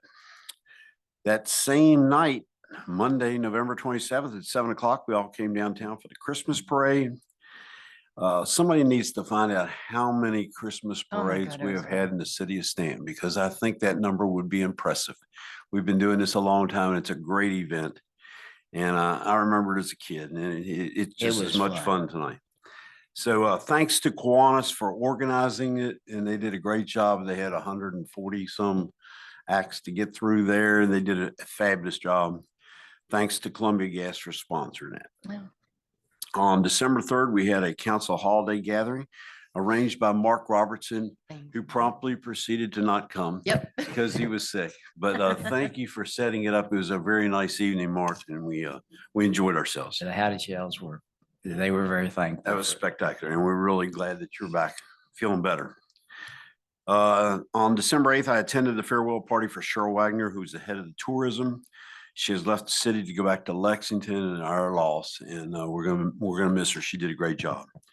So December 13th, I attended the legislative agenda breakfast held by the chamber. Vice Mayor Darby, Councilors Woods and Robertson were there. We heard from our area representatives who are getting ready to go to Richmond and start in January. And of course, our representatives are Senator Chris Head, Delegate Ellen Campbell, who spoke earlier during the work session. She was on our Zoom screen. And also area State Senator Mark Obenchain and Chris Runyon from the Harrisonburg area were there. Very informative meeting. I took away something interesting out of it. There's 40 state senators, and out of the 40, 17 are new to their job this year. So it's going to be a very volatile year in Richmond. There's a lot of people that are not familiar with the workings of the system. And I think we're going to have to pay particular attention to how things go down there in Richmond, and realize that there's going to be some bumps as they get started. So it's a good year to pay attention and participate. The one thing they did ask us at that meeting was, if we have something that we want legislated, that we want to bring to the table, now is not the time. It's too late. They've already started preparing bills and bringing it to the docket in November and December. The time is after the session ends, after you see what they did and what they didn't do. In March, April, May is the time to start letting them do the field work and the background work, so that things can be progressing through the fall. So I never really thought about it that way. I think, we have these meetings, legislative agenda meetings all over town in this time period, but actually we're a little bit on the late side. So interesting concept. So I've talked enough. Let me turn this over to additional items by members of council. I've got a couple of things. Like I said, I did attend the legislative breakfast with my council mates, and with Ellen Campbell, Senator Obenchain, Senator-elect Head, and Chris Runyon. On top of what the mayor just said, to say how busy they are, and this is on a yearly basis, they go through nearly 3,000 pieces of legislation every year, basically for 2 months. So trying to add something, to them this time of year, it's just not going to happen. That's why we need to come up, if you got something, come to us or go directly to your representative and like I said, do that. But I really wanted to thank Representative Campbell for her, she said she was going to present that the Line of Duty Act, the changes in that will allow these private police forces to participate in the program. So God forbid, if something tragic happens, like happened up in Wintergreen or happened at Bridgewater College, where 2 officers and the other one, officers lost their life in the line of duty, they could not participate in the advantages that Virginia has in that system. Governor Youngkin did take care, I believe, after the fact, to help the families of the two officers in Bridgewater, and hopefully we'll take care of the officer up at Wintergreen. But this is an important piece of legislation that will hopefully make that change, and so that private police forces can participate. The other thing that I get to do tonight is that the nominations committee met last night, as a matter of, or yesterday afternoon, and Miss Alice Woods and Vice Mayor Darby, we met, and this is what our report is. We had some reappointments, and we are making hopefully an appointment to replace this fellow down here on Planning Commission. So the official word is the nominations committee met on December 13th, 2023, and would like to make the following motion: to appoint Scott Kessiker to the Planning Commission to fill the unexpired term of Adam Campbell, ending January 31st, 2026. To reappoint Daniel Hansen to the Planning Commission for a 4-year term, beginning January 1st, 2024, and ending December 31st, 2027. To reappoint Greg Beam to the Tourism Advisory Board for a 3-year term, beginning January 1st, 2024, and ending December 31st, 2026. And to reappoint Steve Garin to the Bicycle and Pedestrian Advisory Committee for a 2-year term, beginning January 1st, 2024, and ending December 31st, 2025. Thank you. That coming out of committee does not require a second. Mr. Kessiker, could you please call the roll? Ms. Edwards, Aye. Mr. Robertson, Aye. Mr. Campbell, Aye. Mr. Arrowood, Aye. Ms. Woods, Aye. Vice Mayor Darby, Aye. Mayor Claffey. Aye. Motion carries. Thank you, nominating committee, for all that work. Thank you very much. Other members of council, anything else from any other members of council? Yeah, I just like to bring up a school board meeting this week. I was at the meeting on Monday night, and I was very lucky to see a celebration of instructional assistants, teachers, secretaries, the gamut of educators in our school system being honored. They were chosen from each school as Teacher of the Year, Instructional Assistant of the Year, and they were given a certificate, and their families were here, and it was just a great event. And if you follow them on Facebook or other social media, you'll see the pictures. It was a great time. And if you don't follow them, please find them so you can always see what's happening in Staunton City Schools. There's always something good happening in Staunton City Schools. So I encourage you to do that. Any other items? Mayor Claffey, I had the opportunity to attend last week's the Staunton West End Business Association Business After 5. This time it was at Lynn's Florist on Churchill Avenue. So this is it's not quite monthly yet, but they're rotating to spotlight different businesses in the Staunton West End.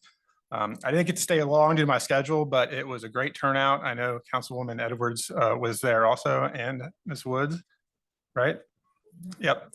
So it seems this is my second one I've been to, and it seems like it's growing in popularity. So I think in addition to just showcasing our local businesses, it's also a great just community networking event. So hoping for the success of that program. Great. Thanks for doing that. He's definitely hit the floor running. Yeah. He's coming. It's great. I appreciate it. Anything else? All right. Well, then that brings us on to the consent agenda, and per procedure memorandum number 14 is the policy of city council to have routine, non-controversial items placed on a consent agenda. Is there anything on the consent agenda tonight that any council member would like to have adjusted or removed? Mayor Claffey, Yes. just for transparency, I did contact Mr. Blair today since I I was at the last meeting, but out there instead of up here. So I wanted to make sure the approval of minutes could be on the consent agenda, and I could still vote for it. He said that was no problem. So All right, I will entertain a motion. Mr. Mayor, Yes. I move to approve the consent agenda as presented. Motion has been made. Is there a second? I'll second. Second by Mr. Campbell. Mr. Kester. Ms. Woods, Aye. Mr. Robertson, Aye. Mr. Campbell, Aye. Mr. Arrowood, Aye. Ms. Edwards, Aye. Vice Mayor Darby, Aye. Mayor Claffey. Aye. Motion carries. Thank you. Brings us to item B, which is a public hearing and consideration of a request by LGP Realty Holdings LP and Quick Properties LLC to vacate that portion of undeveloped public right-of-way identified as 4,236 square feet lying in an area between 1,200 Churchville Avenue and 1,210 Churchville Avenue. Ms. Beauregard, Rodney Rhodes, our senior planner, will walk through this item this evening. welcome. Thank you, Mayor Claffey. It's a pleasure to be with you this evening. I believe a picture is worth 1,000 words. So the clerk is going to pull up a picture showing this area and what is before council's consideration tonight. As the mayor noted, that this is a request to vacate undeveloped right-of-way along Churchville Avenue. It's actually in between the business and the developed portion of the road. It's approximately 4,200 square feet. I would note that from our research, we found out that in 2011, a similar vacation was approved just west of this in front of what is now the CVS when that was developed. The city council approved a vacation similar there. Staff has reviewed this request and sees no issues with it. There is a public sewer line located within the area. So the attached ordinance, the city will retain an easement for that utility. So it's this triangular portion along the street there. And as you would note, the canopy for that fuel station that was developed there encroaches into this right of way. So by vacating this public right of way, it would alleviate and resolve that encroachment issue. The Plan Commission conducted a public hearing on November 16th, 2023. No one spoke in opposition to the request at that time, and on a 4-0 vote, the commission voted unanimously to recommend approval of the right-of-way vacation. I'll be glad to answer any questions you have at this time or after you conduct the public hearing. Any members of council have any questions? All right, I'm going to open it up to a public hearing. We ask that you come to the podium. Please state your name, your address, keep your remarks at less than 5 minutes. For any Zoom participants, please raise your hand now if you wish to speak on this particular public hearing. If you speak at this public hearing, you will also be able to raise your hand during other public hearings as well as matters from the public. If anyone would like to speak at this time, please step to the podium. The public hearing is now open.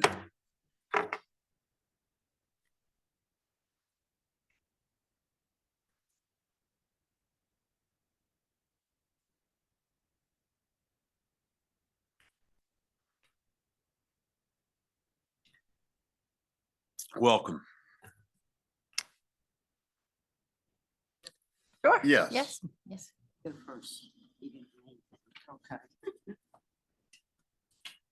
I'm Terry Leonard, and I live on 331 Old Greenville Road. And we are here today to address the traffic and speeding issue through there. Hold on. Hold on. This Sorry. public hearing is strictly for the consideration of the, We'll get to we'll get to that later. This is the Churchville Avenue public hearing. Oh, Sorry, yeah. That's sorry. That's No- okay. no Sorry, it's our problem. first time. No It problem. happens all We'll the- it listen. We'll happens. get to you later. We were It's a preview. ready to go. Yeah. Okay, no, it's okay. See that? That's Just great. keep Hold ready. on. We'll let you know. All right, this particular public hearing is strictly for the Churchill Avenue issue. Mr. Kester, do we have anybody online? No, sir, I have no one with their hand raised. Would anyone like to speak on the Churchill Avenue? The public hearing is now over. I will entertain a motion. Mayor Claffey, Yes. I move that council adopt the ordinance, improve the right-of-way vacation as recommended by the planning commission. Thank you, Councilor Williams. The motion has been made. Is there a second? I'll second that. Motion has been seconded. Mr. Kesker, please call the roll. Mr. Robertson, Aye. Ms. Woods, Aye. Ms. Edwards, Aye. Mr. Arrowood, Aye. Mr. Campbell. Aye. Vice Mayor Darby, Aye. Mayor Claffey. Aye. Motion carries. Thank you. Next item is a public hearing and consideration of a request by Labradhead at Windy Oaks LLC to add 6 parcels totaling 45.56 acres to the MO Carr Agricultural Forest District. Ms. Beauregard. Rodney Rhodes He's is back. Welcome back. Thank you. As the mayor noted in this introduction, this is a request to add approximately 45.5 acres of land to the MOR Carr Agricultural Forestal District. The property consists of 6 parcels and is located on the southwest quadrant of the eastern section of Virginia Route 262 and Route 250. The properties are contiguous to other properties in Augusta County, which the applicant owns and uses for agricultural purposes. City staff has conducted a review of the proposed addition and found no issues with the proposal. The Code of Virginia requires that land that is added to an agricultural district must be within 1 mile of the existing district, and this meets that requirement. Just barely, but it meets it. So therefore, it is council may approve this to be added to that district. I would note that at your last meeting in November, City Council approved a code amendment to remove the 20-acre minimum lot size requirement, which was previously a part of the Staunton City Code. Staunton City Code said that each lot had to be at least 20 acres, and these lots do not meet that. Furthermore, our city code was in conflict with the state code. So that was removed, and now we can proceed with this proposal before you tonight. Staff has reviewed this request, found no issues, and staff did analysis of how this property could be developed under current constraints.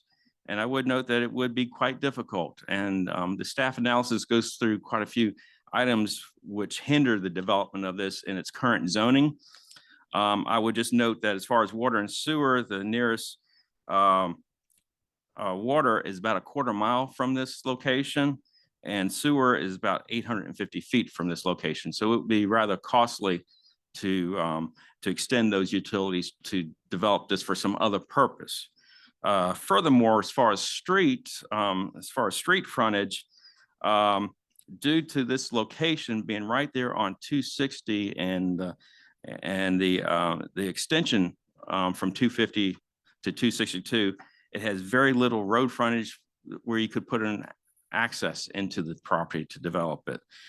Therefore, the use of this for agricultural purposes is deemed appropriate by staff. I would note that the Agriculture and Forestal Advisory Committee met on September 27th in 2023 to consider this request. And after that meeting, considering the pros and cons of this, the committee voted unanimously on a 5-0 vote to recommend approval of the request. And likewise, the Plan Commission at its November 16th, 2023 meeting conducted a public hearing on the request. No one spoke in opposition to this. And on a 4-0 vote, the commission voted to recommend approval of this addition to the MOR Carr Agricultural Forestal District. I'll be glad to take any questions you have at this time or after you conduct the public hearing. Fellow members of council, any questions? Just trying to remember, Rodney, how long does it stay in the Ag Forest District, and does it have to reapply every, Now it's every 10 years. and in This that would- time they would have to reapply? Yes, and that would be part of the entire district, not just piecemeal like this is. All right. I will now open the public hearing. So if you wish to speak, please approach the podium. We will alternate between individuals physically present and those who have their hands raised via the Zoom platform. Again, this public hearing is only for the MO Car Agricultural Forest District Extension. I'm going to open the public hearing. Public hearing is open. Would anyone like to speak? Welcome. How you doing? Wonderful. I'm Eric Oball, 144 Stamen Lane in Stanton. Thank you, Mayor Claffey and council members for allowing me to talk about my contact popped out. We got it. All good. No worries. Oh. But no, we got it. But thank you for allowing me to ask the request to put my parcels of land into ag use to further along the way, just because I know Rodney had I mean, they've all covered it in the planning commission and in the development department, which really do appreciate all the hard work. My farm and my father's farm all connect a large portion of this farm. I just purchased this back at the beginning of last year. Back in 22 is when I purchased it. And that was the whole purpose of what I was doing. I've cleared off a lot of that land already. You can notice that from 262 and 250. And we're using that for ag purposes, one, cattle, and also for timber. And that's what it will always be used for, because we have about, not necessarily in the city in this portion, but we have about an additional 1,500 acres, 1,600 acres that do adjoin this and go back up into the county out towards Bird's Wrecking Yard on Morris Mill Road. We also do have land that is in the Middlebrook Ag District, so we understand the processes of what needs to be done every 10 years. That's off of Montgomery Avenue. It's about 170, 180 acres there also. So thank you for your time, and hope you'll have a great holidays, and thank you. Appreciate you. Thank you. Mr. Kester, anyone? Yes, sir. Caller, go ahead. This is Brenda Mead, Sherwood Avenue, Stanton. Clearly this land is not appropriate for development. I would simply like to know what the incremental loss in revenue to the taxpayers will be of converting this property from its current zoning to ag forestal. Rodney, do you have that number? Oh, Charlie's here too. I do not have that information in front of me. I'm not sure if the city assessor can readily find that. Although he's looking. He's looking. He's looking.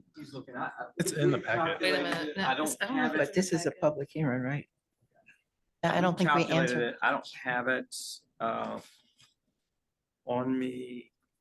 Well, I don't know why some of you haven't asked that question. I mean, some of you are, up in arms anytime it comes to reducing the taxable income on properties. I'm surprised nobody's asked that question.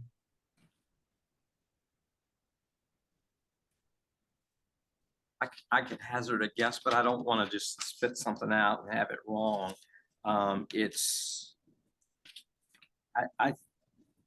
I will if you want me to. Just go ahead, an estimate, I don't care. It doesn't have to be down to the penny. I think it's under $10,000, but again,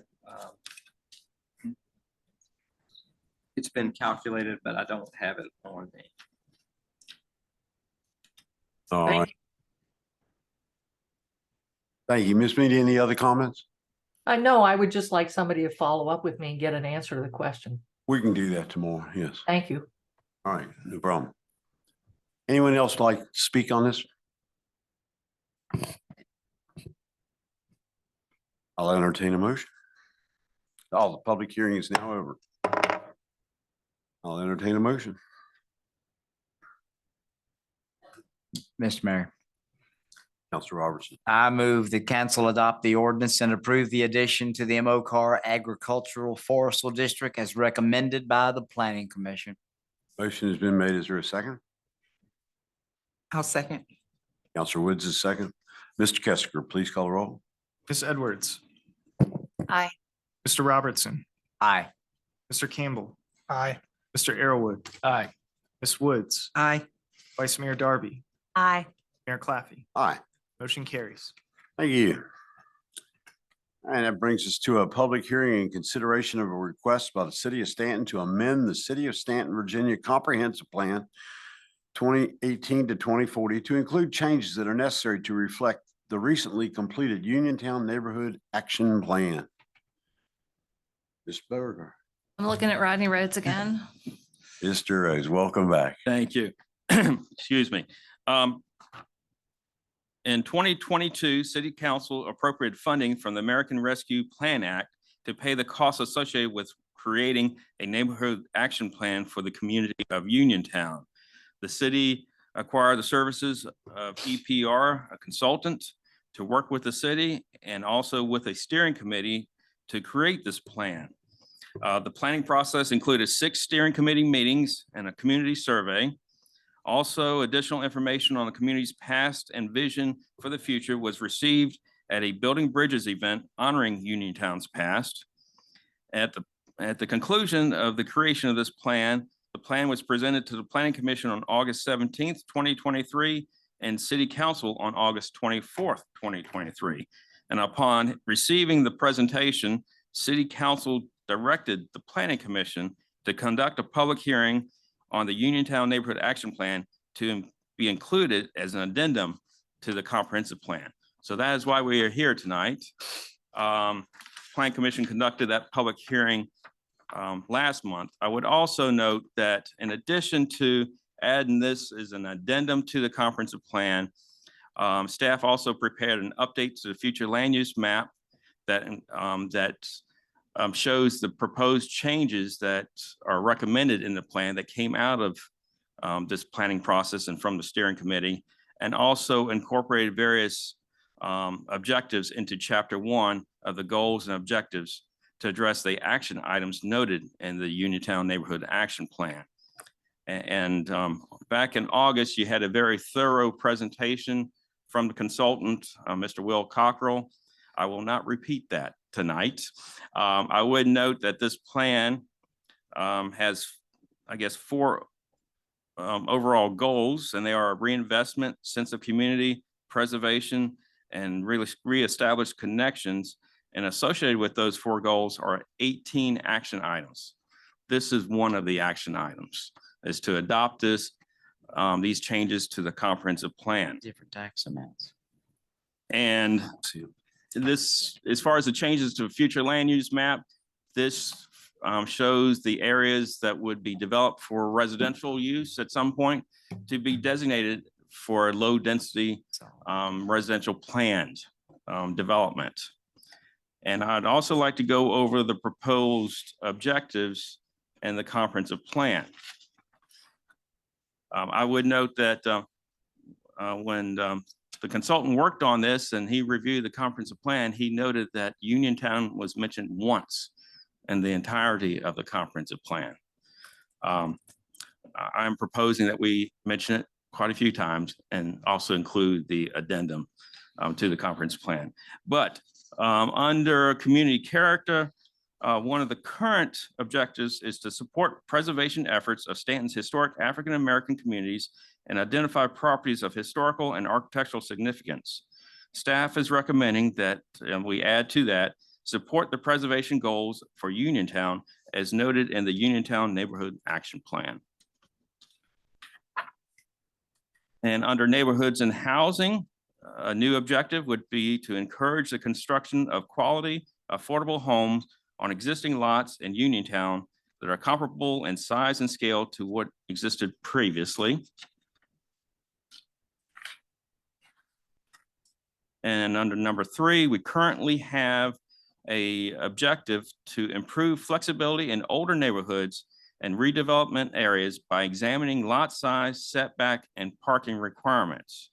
And we are recommending that in addition to that, that would state, investigate the possibility of creating a new zoning district to address historic neighborhoods where current zoning requirements would be impractical and would impede development and redevelopment. And I would note we're well along on this. We presented a draft to Planning Commission last month. We'll go back before them next week to address some of the questions that came up last month.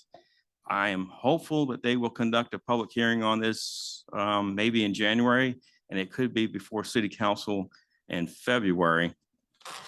And after that, then we could look at doing a mass rezoning of the community once we create this new zoning district.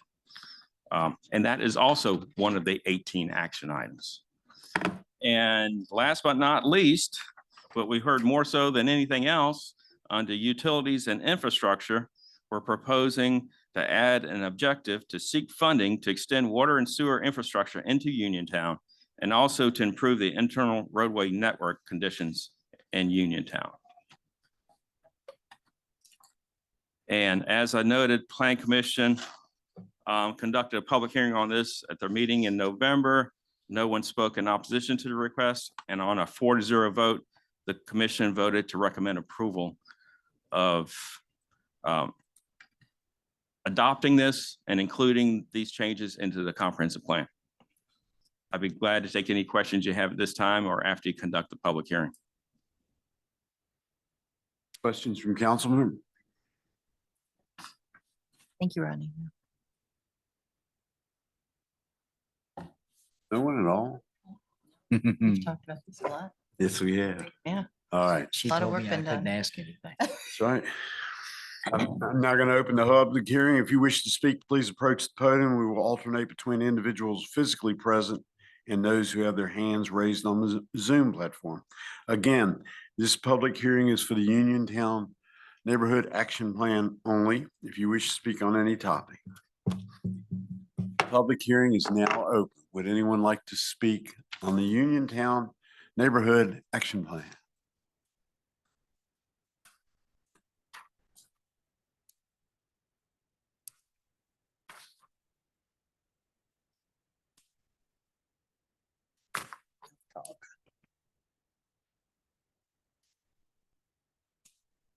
My name is Barbara Lee, 904 Rockaway Street, Staunton, Virginia.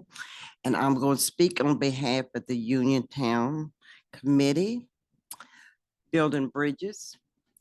We have worked hard on this project. And I hope that this city council will adopt this and keep it on your agenda until we get it done. Thank you. Thank you. Thank you. Mr. Kesker, anyone? Yes, sir. Caller, go ahead. This is Brenda Mead. I am wholly in support of the inclusion of the Uniontown plan in the comprehensive planning process. Of course, the elephant in the room is that the cost of the streets and utilities, it will be probably $8 to $10 million by the time it gets done. I think city council needs to make sure that's a priority. I think that you need to look at, whether it's a priority to spend $2 million renovating Moxie Stadium, or whether it's a priority to spend that money on the work that needs to be done in Uniontown. I think there are ways to do those things. I just think that city council is going to have to make it a priority. Thank you. Anyone else wishing to speak?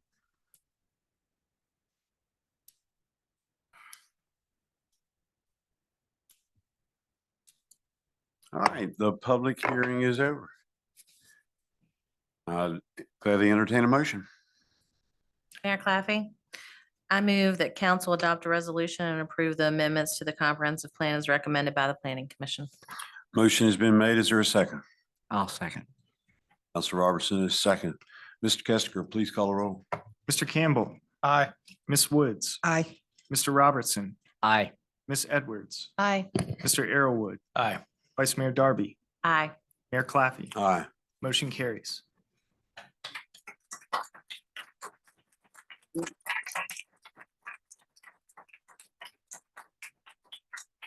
All right, that brings us to a consideration of a final plat for Winbrook, Section 6. Ms. Berger. One more time, Rodney Rose. This is his last one for the night, though. Welcome back. Thank you. Yes. Winbrook is a single-family residential development located on New Hope Road near the city's eastern border and Interstate 81. In April of 2003, council approved a rezoning of the property from R1 low-density residential district to R2 low-density residential district conditional. The preliminary plat for the development was approved in August of 2003 and contained 76 single-family lots. To date, 67 of those lots have been approved through final plats and have been recorded.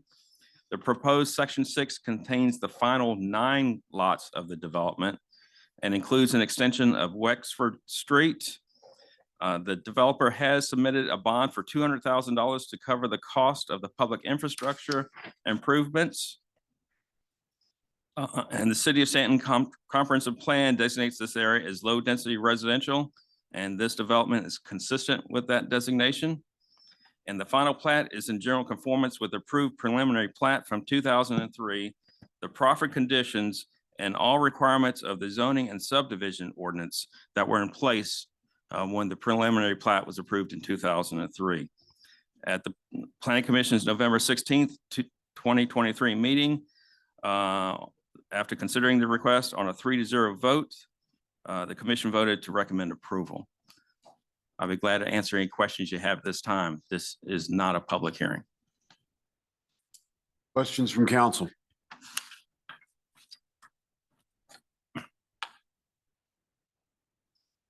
Yeah, this one's for me. Yeah. Everybody good? Okay, we'll entertain a motion. Mayor Claffey, I move that council approve the final plat for Winbrook Section 6 as recommended by the Planning Commission. Motion has been made by Vice Mayor Darby. Is there a second? I'll second that. Counselor Arrowood, thank you. Mr. Kesker, please call the roll. Ms. Woods, Aye. Mr. Campbell. Aye. Ms. Edwards, Aye. Mr. Arrowood, Aye. Mr. Robertson, Aye. Vice Mayor Darby, Aye. Mayor Claffey. Aye. Motion carries. Very good, thank you. Is that it for you, Rodney? Happy holidays. Okay, next item is a presentation by city auditors on the fiscal year 2023 annual comprehensive financial report. I'd like to introduce Jesse Moyers, our Chief Finance Officer. Welcome. Good evening, Mr. Mayor, members of council. So this Yeah. evening, we are here for the presentation of our fiscal year 2023 annual comprehensive financial report, commonly known as the ACFR. Last year, we had to implement GASB 87, which is a lease accounting standard, which required an additional 50 hours of work. And this year, it was all about GASB 96, which relates to subscription-based information technology agreements, again, requiring an extra 50 hours of work for both city and schools to implement that. I want to mention, even though I said we implemented, the vast majority of the work was done on the 2 new standards by Cindy Fitzgerald, who's the Assistant Director of Finance. The city of Staunton is very lucky to have her. She's a great accountant and she thinks like an auditor, which is an important asset to have on the team. It's very important when you're setting policies and procedures and then making sure those are followed through on.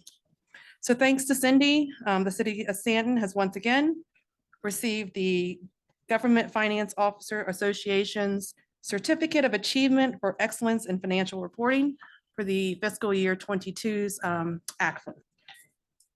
Very good. This certificate of achievement is the highest form of recognition in the area of governmental accounting and financial reporting.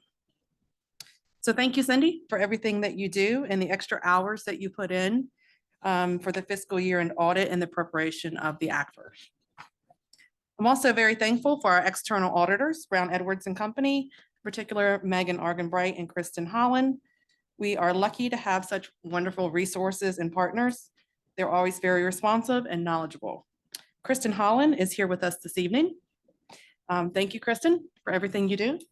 And I'm going to turn it over to her. Are you going to read us every page? Would you like me to? No. I'd love No. to. I can tell you so much. No, nobody has time for that. Everybody wants to get home before midnight. So again, I'm going to thank everyone for letting us at Brown Edwards serve the city. It is a true pleasure. Again, Jesse said this, but I'm Kristen Holland. I'm a manager at Brown Edwards and Company. I have been working on the city's audit since I was a meager intern. And so it is near and dear in my heart, if you will. I will start by saying I apologize for my voice. It's going in and out. I'm recovering from what almost was laryngitis, so hopefully I keep it for the next 10 minutes. I also will compliment city staff. An audit is very intensive, and we as auditors understand that you all have your own jobs to do, and then we're adding all this extra onto it. And so it's not just finance, we make inquiries throughout the entire building. And so we really do appreciate all that cooperation. It means a lot. I'm going to go over the 3 deliverables that as part of the audit that we prepare, if you will. The ACFR comprehensive report, we don't technically prepare. Cindy and the finance team does this. It's not something we have a lot of clients do these days. It's a lot of time. I will say a similar report takes me about 100 hours. So add that on to a normal job. It's a second job, if you will, and she does a great job with that. In this massive report that I will not be reading every page, I'm going to read off just the PDF page numbers because I assume all of you guys have the electronic version if you want to follow along with me. On PDF page 12 starts what we call the transmittal letter. This is a management prepared letter. It is a lot of non-financial data and it's an overview of the city. So if you do not want to read the entire report, this is definitely a couple pages that you'd start with that helps you kind of understand broad concepts. Then on PDF page 21 is the actual auditor's report. The second paragraph, we basically say in a bunch of words that you got a clean, unmodified opinion. That is the opinion that you want. It means that the material in this report is accurate in all material respects. Two things I'll point out in the opinion itself. We talk about, and Jesse touched on this a moment, is the implementation of GASB 96, which is the second page. It's the first paragraph. I'll talk about a little bit more details there in a minute, but we have to just point out that that was a new standard. And then, yeah, the other thing I already mentioned was the clean opinion.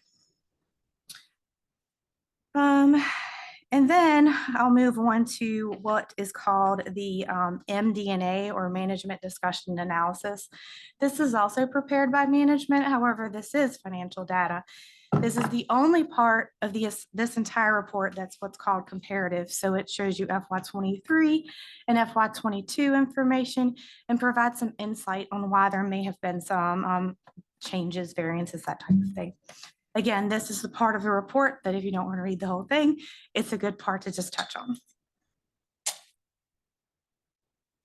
Now I'm going to skip all the fun numbers and accounting jargon that is so interesting and go all the way back to PDF page 116.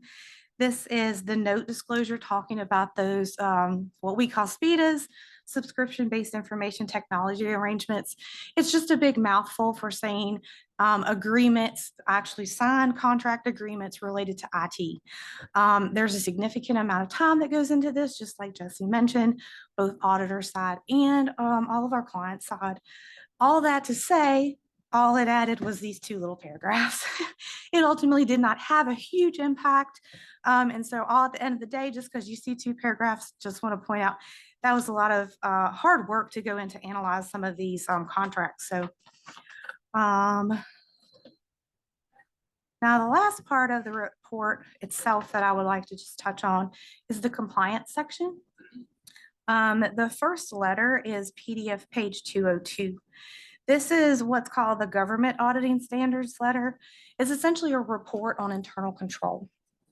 I will start by saying there were no internal control concerns as it relates to federal grants.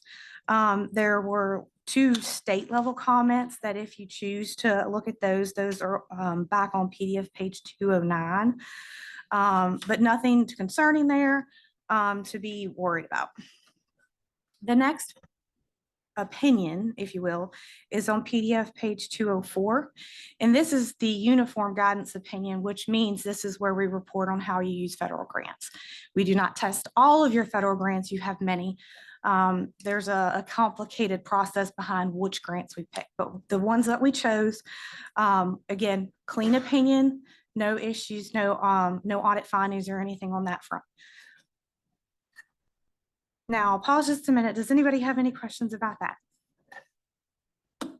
Members of council? Yes. Okay, I'll briefly go over the two letters. The one that sort of looks like this, it says comments on internal control.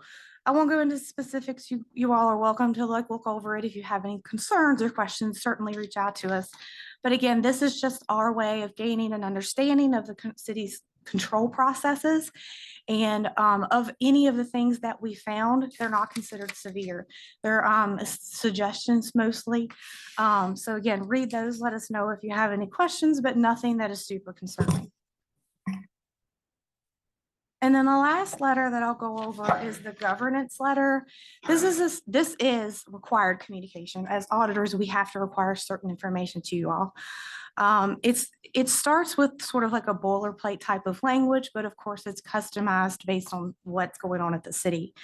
It covers, sensitive estimates, significant disclosures, that type of thing. It also goes over if there was any issues with management, which there were not. And then if there were any audit adjustments and that type of thing, it will also discuss those. In the back of that letter, and it'll start with like the city's letterhead, is what we call the representation letter. And throughout the audit, even though we perform procedures to ensure certain things are accurate, a lot of times we inquire of management. And so those representations are a crucial part of the audit. And this letter, which is signed by management, is just them taking formal responsibility of those representations. So, any questions? Sorry. no. Okay. Well, thank you all so much. Thank Happy you. holidays. Thank you. Thank you for all your Appreciate hard everything you work. do. Thank you very much.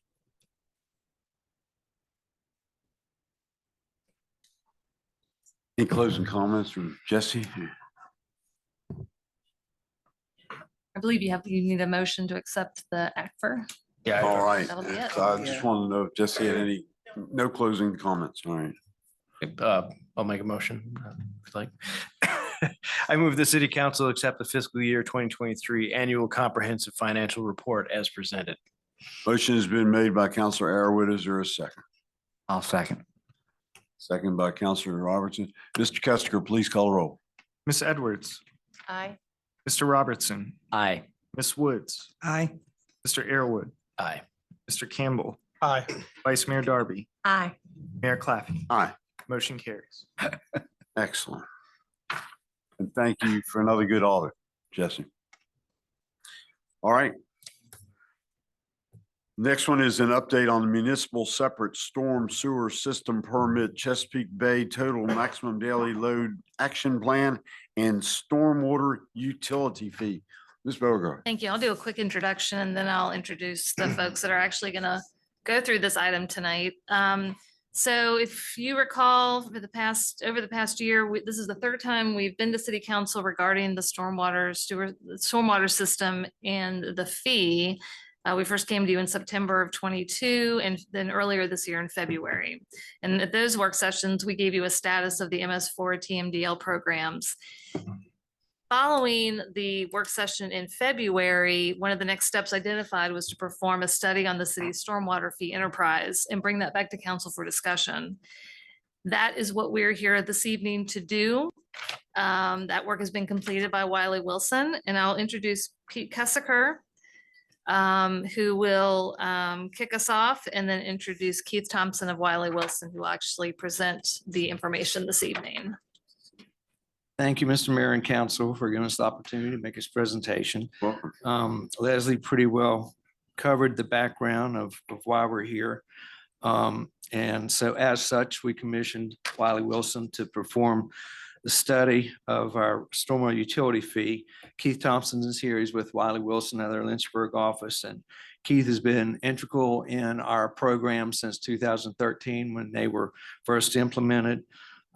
His background is specializing in MS4 program administration, TMDL implementation, stormwater permitting, stormwater BMP design and creation and implementation of stormwater utility fee enterprise funds, which is key because that's why we're here this evening. So with that, I'll introduce Keith. Thank you, Pete, and thank you, council, for once again having me here to talk about stormwater. I know it's always everybody's favorite Favorite topic. topic. Thank you. Today, I'm going to talk about a few items. First, we'll do a quick recap of the MS4 program, just to remind everybody why we're here. We're going to talk a little bit about your existing fee structure. We'll look at the funding needs so you kind of understand what the backdrop is that we're trying to accomplish. And we'll look at adjustment options in order to pay for your stormwater needs with your stormwater fee. And then we'll go through some recommendations. So if I can advance the slide, let's see. Yep. So the why. Back in 2013, the city of Staunton, along with its neighbors, were deemed an MS4 community. Being an MS4 community means you have a large enough population density and that your system is complicated enough that you have to have an actual permit through the state of Virginia. It's actually a federal permit, but DEQ administers it, that dictates how you have to manage that program. And that comes with a lot of different elements that you have to do on an annual basis. And it's a program permit that has to be renewed every 5 years. And that started in 13, and we just went through a permit renewal recently. Some of the elements that are included in that range from educating the public on stormwater and usage, involving the actual public in it. So there's administrative actions there. Looking at your stormwater system and look for any illicit discharges. Managing construction sites and their runoff, erosion, and things like that. Post-construction runoff control, which means evaluating plans that are submitted for best management practices, making sure that actual best management practices are in place or active and working. And then good housekeeping, basically different ways that you have to administer your program.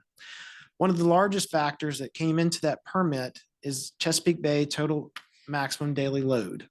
That is effectively a national program that anybody that drains to the Chesapeake Bay, they evaluate what the total runoff of nutrients are, specifically looking at nitrogen and phosphorus, how much is coming off of each of the river sheds, and then how much should be coming off that to keep the Chesapeake Bay as a pristine water. Right now, it's an impaired water. And so the delta between what you can do and what you are doing based on that analysis that the federal government did is how much you have to reduce it by in its entirety by 2028. So we're in our last permit cycle, and by 2028, we have to administer 100% of those nutrient reductions for phosphorus and nitrogen. And so that's what has precipitated much of this study.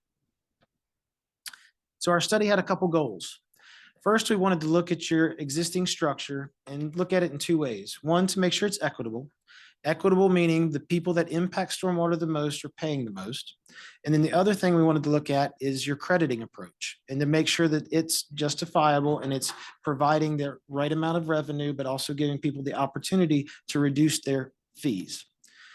Next, we wanted to look at the ability to fund the future costs that you have associated with your stormwater program.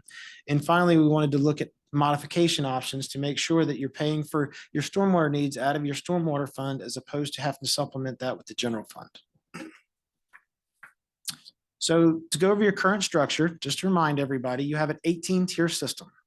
So however much impervious area you have at your residence or the property that you own, will put you in one of these tiers. Now, impervious includes your roof, sidewalk, any pavements, anything that water can't infiltrate and runs off. And so the baseline rate is in tier 1, and that's $3.20 per month. And that covers anybody from 0 impervious area up to 3,400 square feet. All the other tiers are built off of that. Your credit program, you do offer credits. You offer credits for if you put a management practice in that handles quality and a management practice that handles quantity. You have no annual verification for those BMPs. So once you get a credit, that's in perpetuity, and there's no maximum value for how much that can reduce within your fee. So the first thing we want to always look at is equitability. And what we did, we took a look at everybody's properties and we looked at it on a basis of single family residential homes or non-single family residential homes.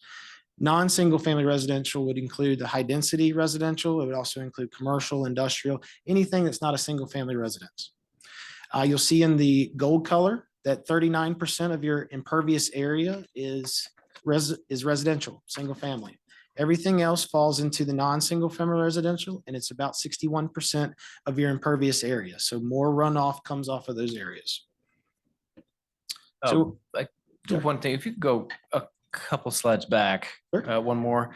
Now, that's impervious area, that's measured in square feet. Correct. Right there, right? Okay, and I'd like to point out an acre is 43,560 square feet.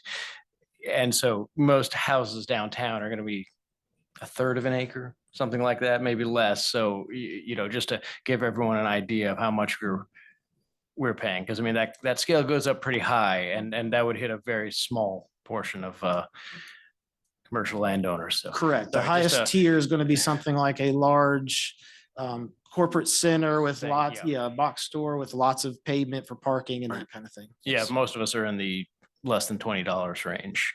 Correct. Per month. So sorry, point of order. Thank you. Yeah. And so going back to our structure and look at equitability, we compared that to where the fee is being generated from. And as you can see by our charts here, our fee generation very closely matches the impervious area, which is the target that we look at. That suggests that you have your 18-tier system is a very equitable program. This evaluation doesn't take into account credit. This is just your baseline charges that we looked at in terms of equitability. So we did want to look at that crediting impact. And just to make sure everybody's on the same page, when you put in a management practice on site that addresses quality, you're able to reduce what tier you fall in by 3 total tiers. If you have one that manages quantity, that's another 3 tiers. And so for a quick example, if you had a tier in the worst case scenario in tier 18, and you had a BMP on that property, best management practice, and it handled both quantity and quality, which that is the state standard for a new structure that is designed, you would get a 6-tier credit reduction. In this example, that shows that you would have a reduction of over 90% of the fee for that particular property. Now let's compare that to what most of the ones in the state do. Most localities in the state limit that to 40 to 50% total reduction between the 2 categories. The reason for that is that a lot of your cost is relative to administration. It's relative to monitoring your infrastructure. It's relative to your staff and your programs to facilitate the program. Think of this in terms of a water availability fee that you might see on a water bill. You can reduce your gallons used, but you can't reduce the fact that it's available to you because there's a certain cost with that. The other thing that most localities do is they require an annual renewal of that credit, because a lot of these BMPs can either be taken out of service or they can be ignored and they can come in disrepair and they're no longer doing what they're supposed to, or they may have never been put installed in state standards to start with. And so most require an annual renewal with an annual third-party inspection of that to validate that it is both there and it is operating the way it's intended to before you can get that credit. And so that's just a little comparison to what others are doing. And the overall impact to you as a community, one, it's reducing your overall revenue available for fees. Over $250,000 a year are credited to your program. That's 25% of your overall generation. A lot of that is in reduction, is in how you approve that. Those other measures that the other localities are doing, like capping it at 40 to 50% and having those annual renewals, also reduces the amount of credits they typically see to about 5% of their fee. And so there's a lot larger amount of your revenue that's lost every year, possibly to BMPs that either don't exist or inoperable at this point. The other thing it does, it shifts equitability. Most commercial properties since 2000 have all had to have BMPs put in as part of the process. So they're more likely to have those management practices in place. They're also more likely to have more of impact on it with higher percentages of their lots impervious. And so that those credits are shifting some of the responsibility of the fee more to your single family residential side and away from the commercial side. So with that, I want to shift a little bit to looking at our funding needs. So we looked at the funding needs in 3 categories. First category being program administration. That includes your staff, equipment, and depreciation fees. We also look at the flooding issues that you have in town. And so we allotted about $100,000 per year to address that. Not quite what you need right now, but that gives you a steady income to address some of the emergency needs that happen. And I should say on the program administration side, we did escalate that 3% annually. That's to adjust for extra needs, growing program, and just an increased cost. The largest cost that you're going to see over the next 5 years is actually related to the total maximum daily load program. And to break that down a little bit, the total cost of that program is estimated to be around $11.6 million from between now and 2028. There's some projects there that have been identified, including an Asylum Creek restoration project, 3 Green Hills Ponds projects that are retrofits. So that's $2.5 million for 3 different projects. The Staunton High School BMP project that we looked at several years ago is included. And then the largest portion of that is a number of smaller projects that fit into the public-private BMP restoration. So this is looking for opportunities for some of these ponds that are not working correctly to go in and update them and make sure they are working correctly, but take credit for that extra nutrient reduction that we're getting. And so that's what we've shown for the next 5-year cycle. And you can see if you look at your revenue versus those expenses, there's a big gap. Particularly in the years where we're heavily putting in all those projects. But you can even see in 2024 and 2030, when those projects are not being done, you're already at a deficit in your program. So then we start looking at how do we make this program work with this fee?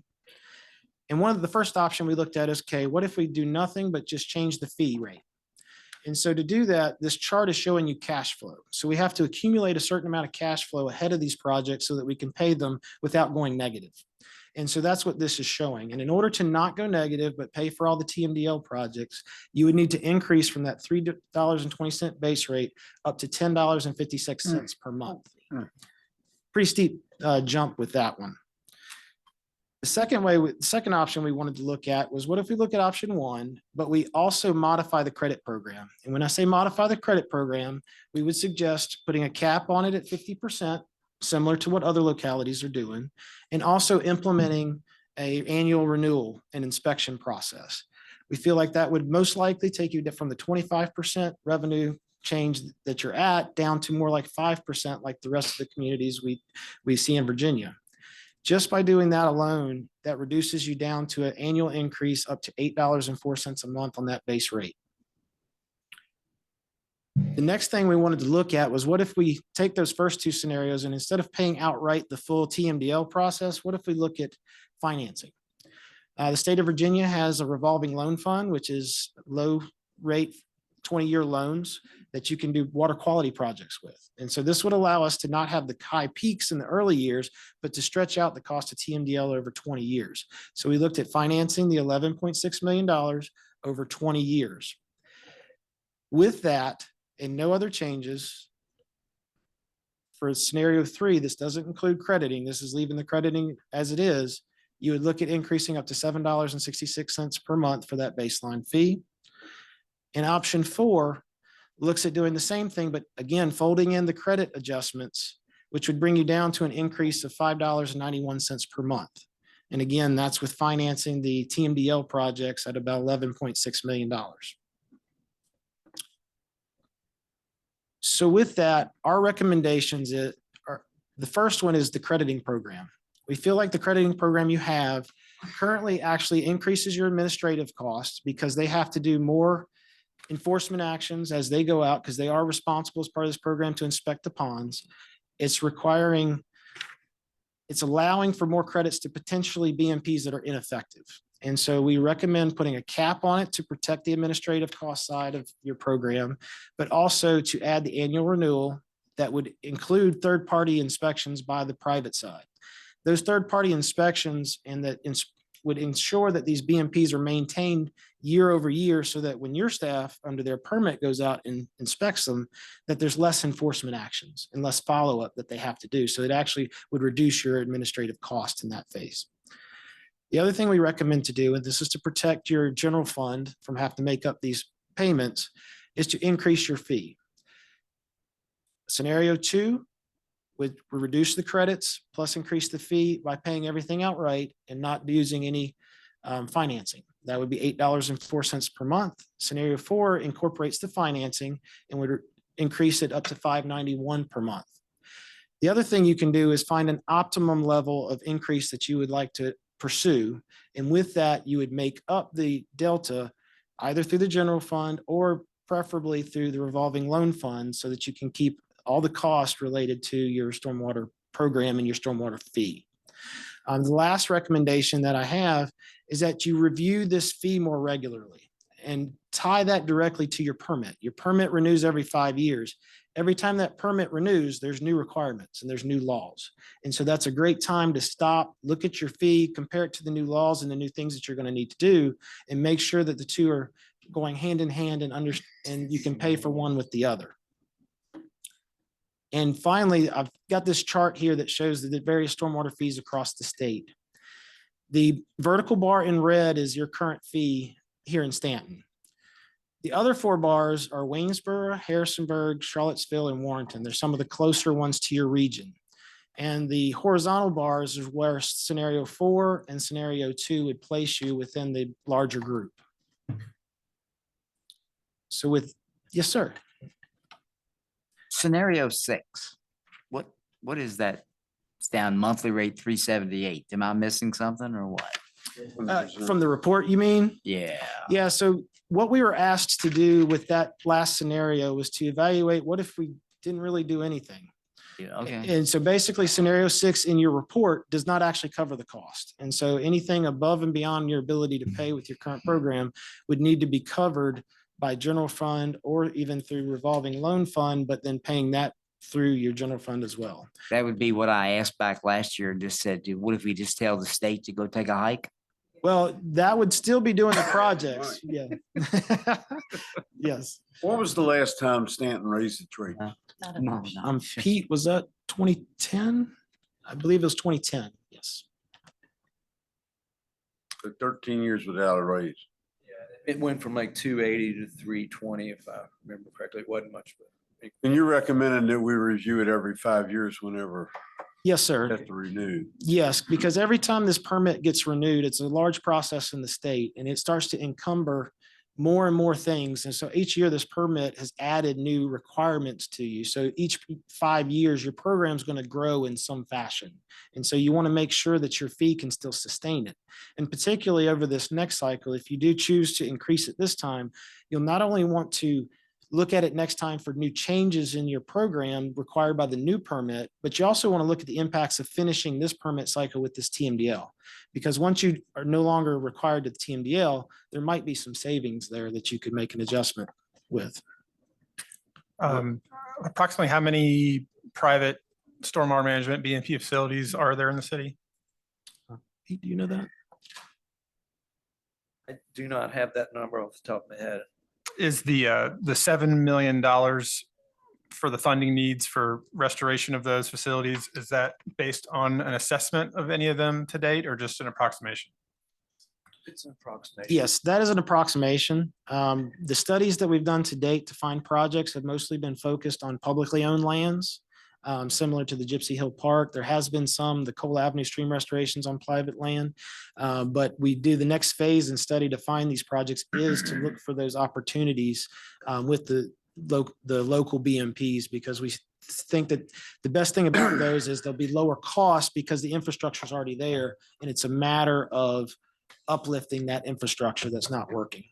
And currently there's no inspection program within the city for private BMPs. So as part of your permit, Pete and his staff have to inspect each of the private entities once every 5 years. Okay.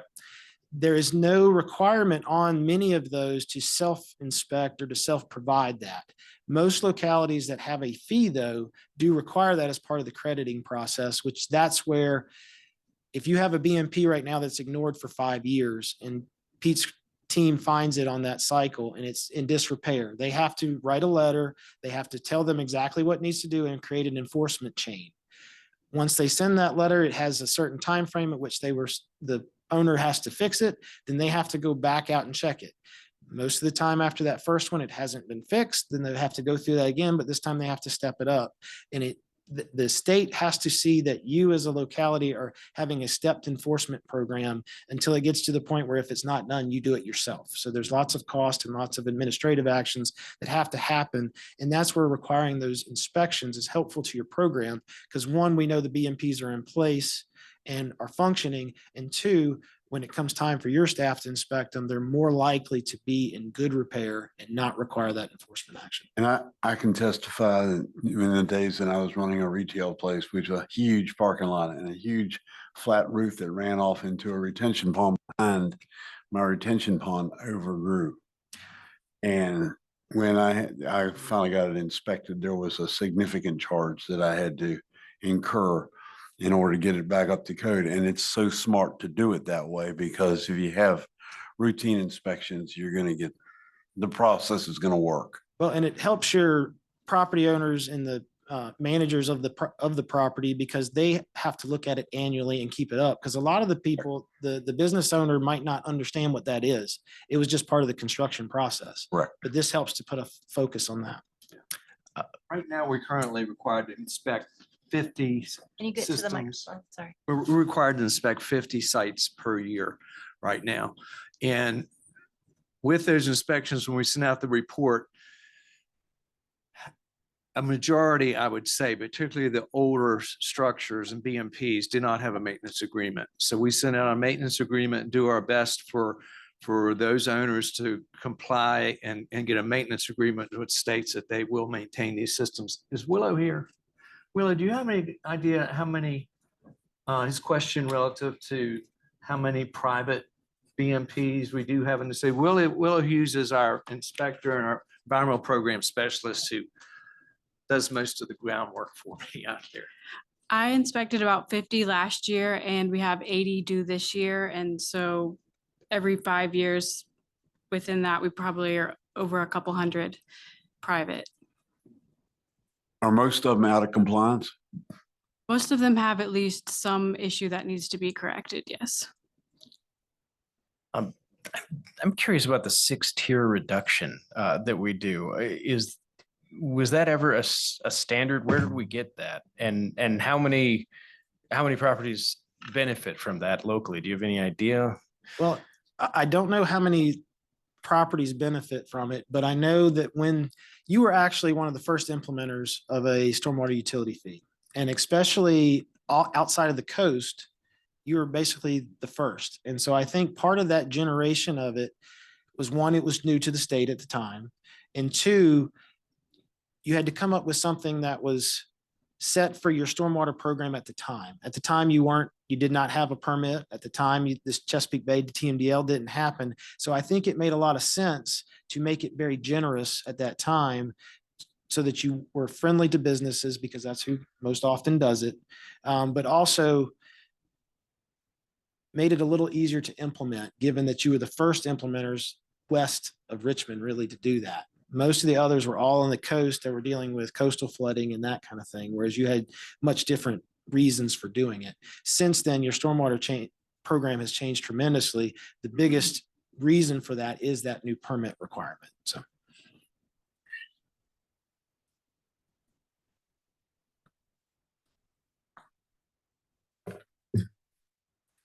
So I just wanted to mention relative to the private sector BMPs out there. Our hope would be with this funding that when we do these inspections and give them notice of what the deficiencies are in their structures, and a lot of these structures are just for quantity, just for detention. And if we could upgrade them to include quality and help them defer those costs, I think it would go a long way. They would have incentive to maintain them, upgrade them. And then with the third-party inspections every year, they would know that they're being maintained. It costs a lot less to maintain them over time if they're keeping up with it annually.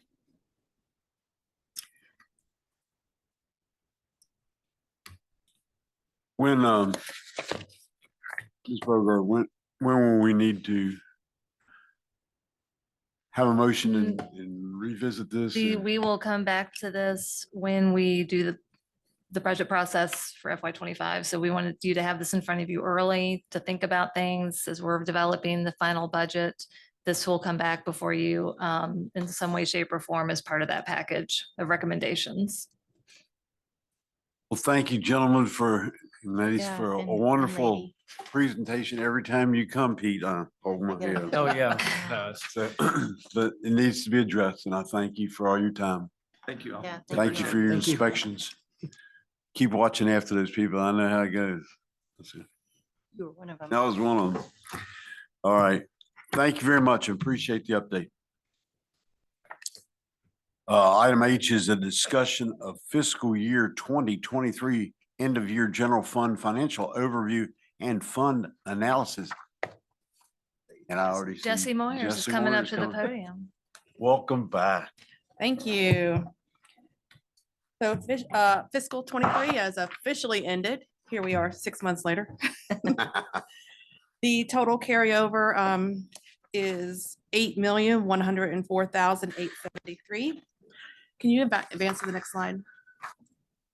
That is driven by the increase in the real estate assessments last January, the increase in used car values, that was about 1.2 million of it, the increase in sales, meals, and lodging tax compared to budget.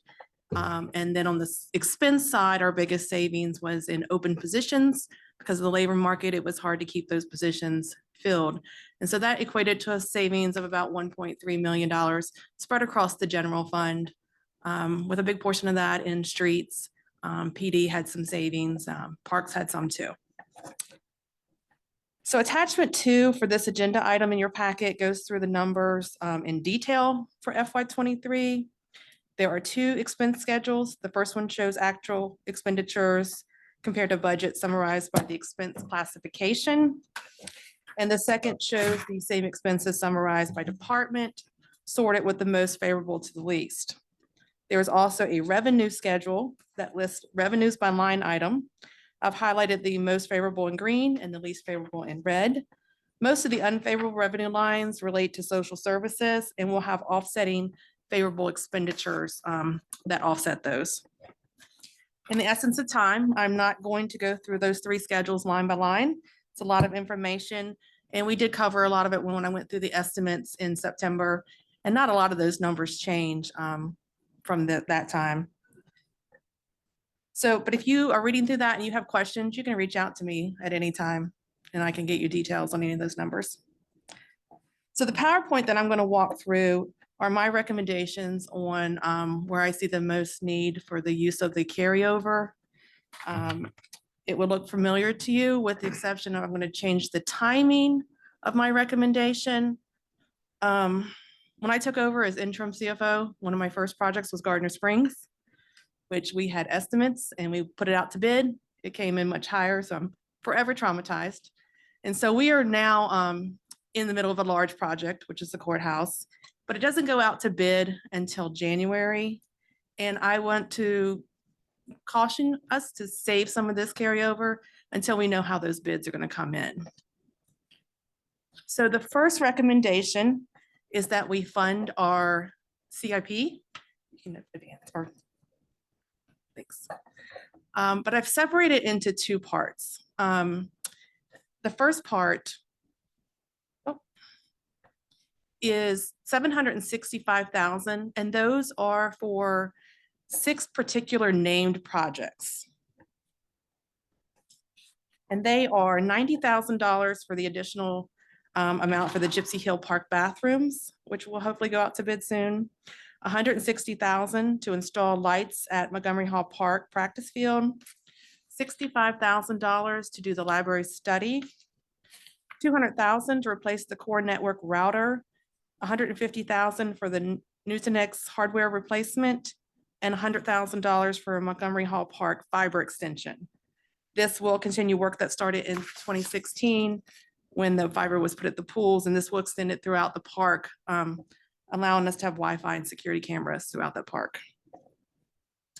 Now, the remaining $1,421,050 relates all to reserve type accounts. Our typical reserves, there's also 2 special reserves in there for CAD and for Moxie. My recommendation is that we don't make a decision on the reserves right now, but I would bring it back to you in May or June. And we would make a decision then. So we would only fund the part of our CIP that actually relates to projects that would be spent in FY '24. These reserves are more than likely will not be spent in FY '24 anyway. It just allows us to be a little conservative. So the next item is 85,000, and it relates to Valley Supportive Housing and the 3 years of back taxes. That's not a firm number. We're still in discussion with Charlie. He's waiting on some paperwork for that. That's just a reserve estimate at this time. The largest portion of the carryover is $3 million set aside for the JDR courthouse demolition, construction, and or furniture. That would help us reduce any bonds that we have to issue to fund that project. The next line, 300,000, that's for one-time operating startup cost. That is also one that I'm recommending that we delay because it would not be spent in FY '24. And so there's no need to rush that decision. So we can delay that one until our last budget amendment of the year.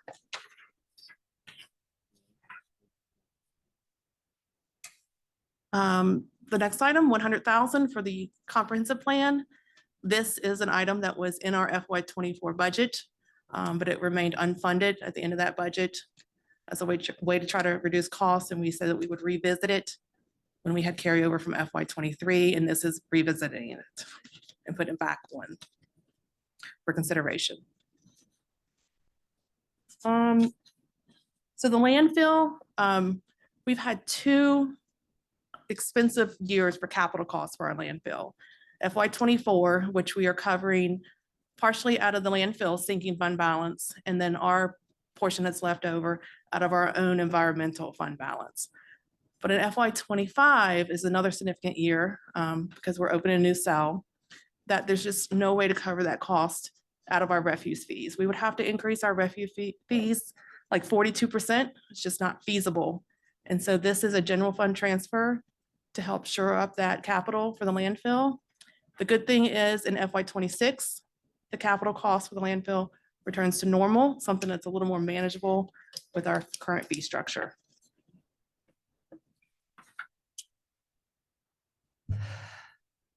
So 450,000 would cover the remaining shortfall on some projects that we have coming up.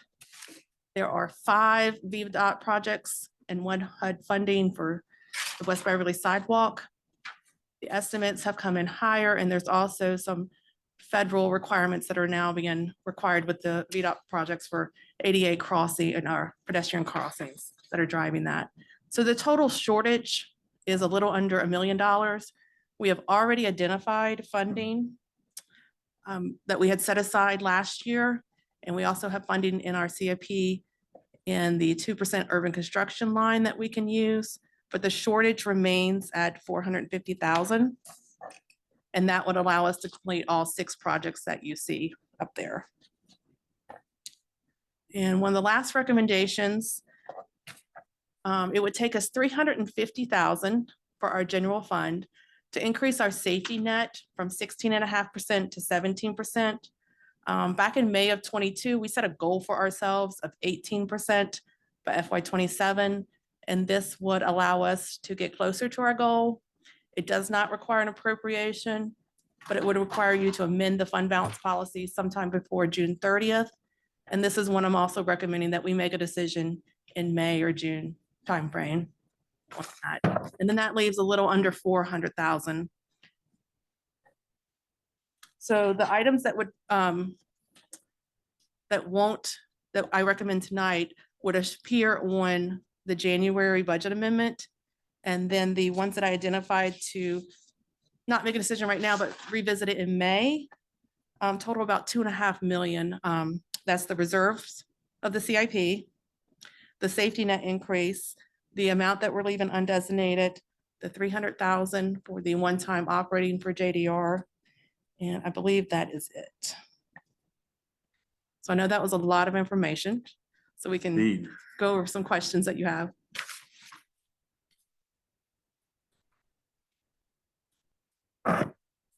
Questions from council?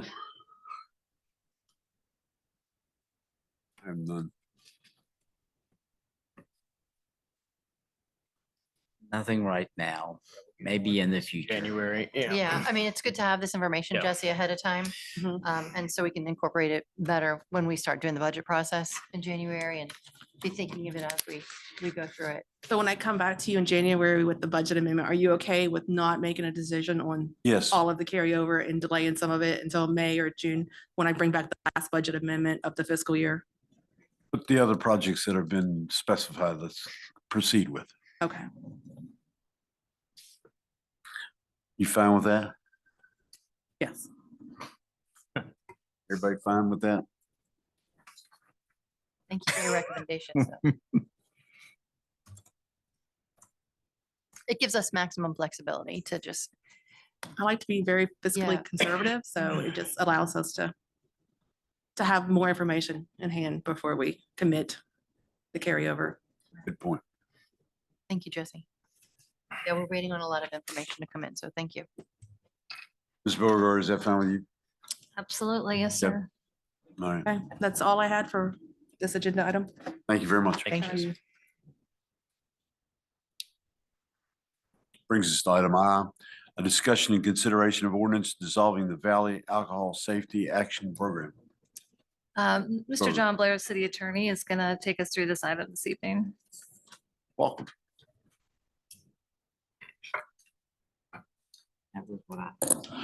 Good evening, Mayor Claffey, Council. Before you tonight, there is an ordinance to officially dissolve the Valley Alcohol Safety Action Program. VASAP was created in 1987 by the cities of Staunton and Waynesboro, as well as Augusta County. In August, due to some operational issues, the Commonwealth of Virginia assumed control of VASAP. At that time, after that time, the VASAP Policy Board, on which Ms. Kaufman and Chief Williams sat, have decided in conjunction with their counterparts that it is best to dissolve this program. There will be continuity of operations, we've been told by the Commonwealth of Virginia, until there is some recommendation for the city of Staunton where it should go in terms of a VASAP program base. Before you tonight, there is an ordinance to officially dissolve the VASAP program. I would note that the Lexington City Council and the Augusta County Board of Supervisors have already adopted this action. And so I'm happy to take any questions. Questions from Mr. Blair? Go ahead.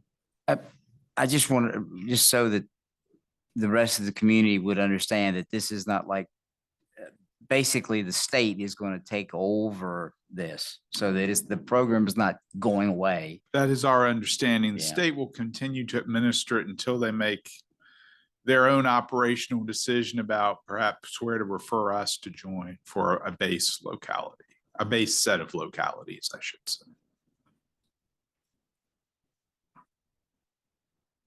Further questions from council?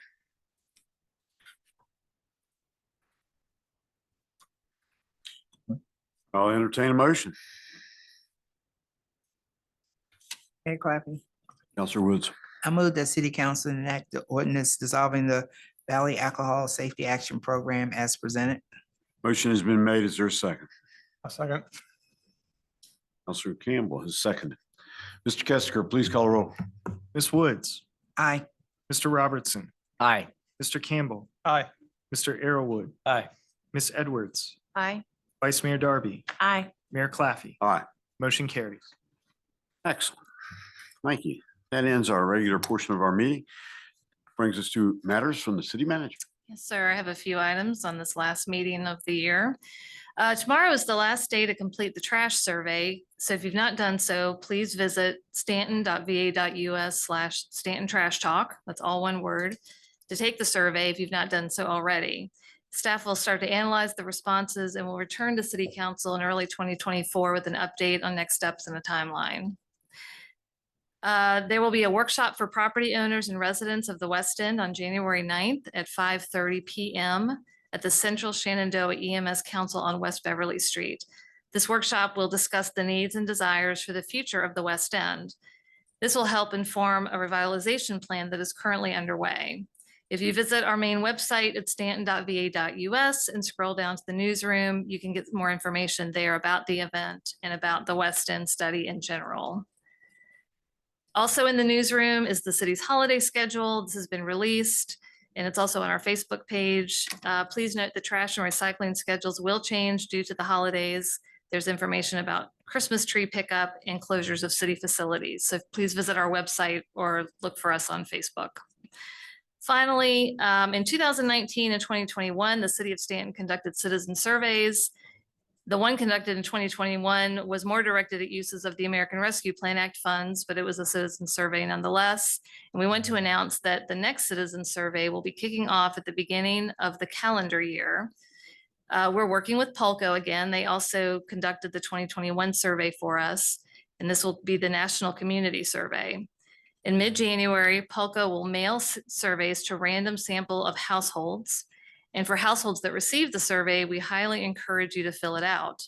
All responses are anonymous. If you're not included as part of the random sample, there will be an additional opportunity to participate in a separate online survey that will become available in early February. More information will be forthcoming regarding opportunities to participate.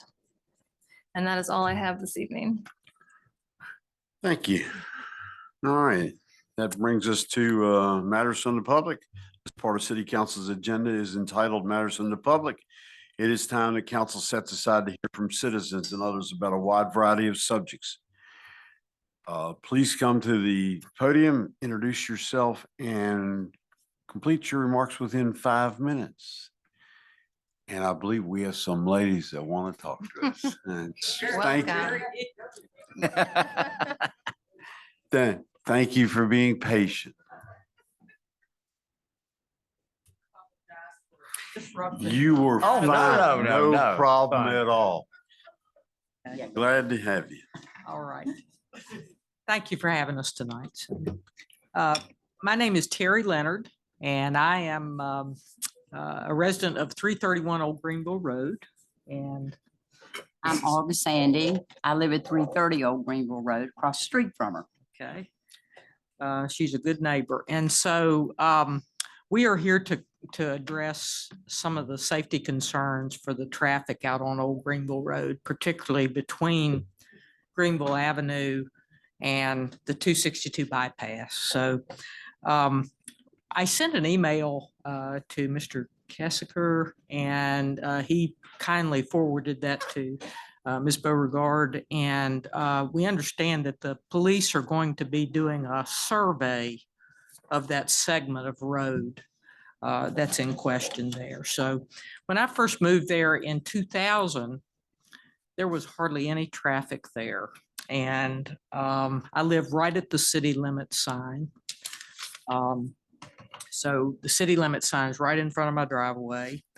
And from when 262 was built there, this very narrow, curvy, once kind of residential road became a convenient cut through for traffic from Greenville Avenue to 262. And over the years, it's become a major speedway. We